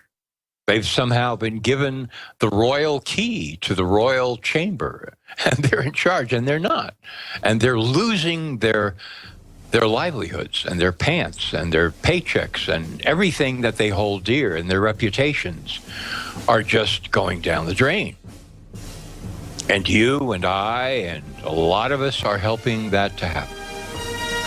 More coming, you can be sure, on INFOWARS. John Rappaport, thanks for being here in the 4th hour.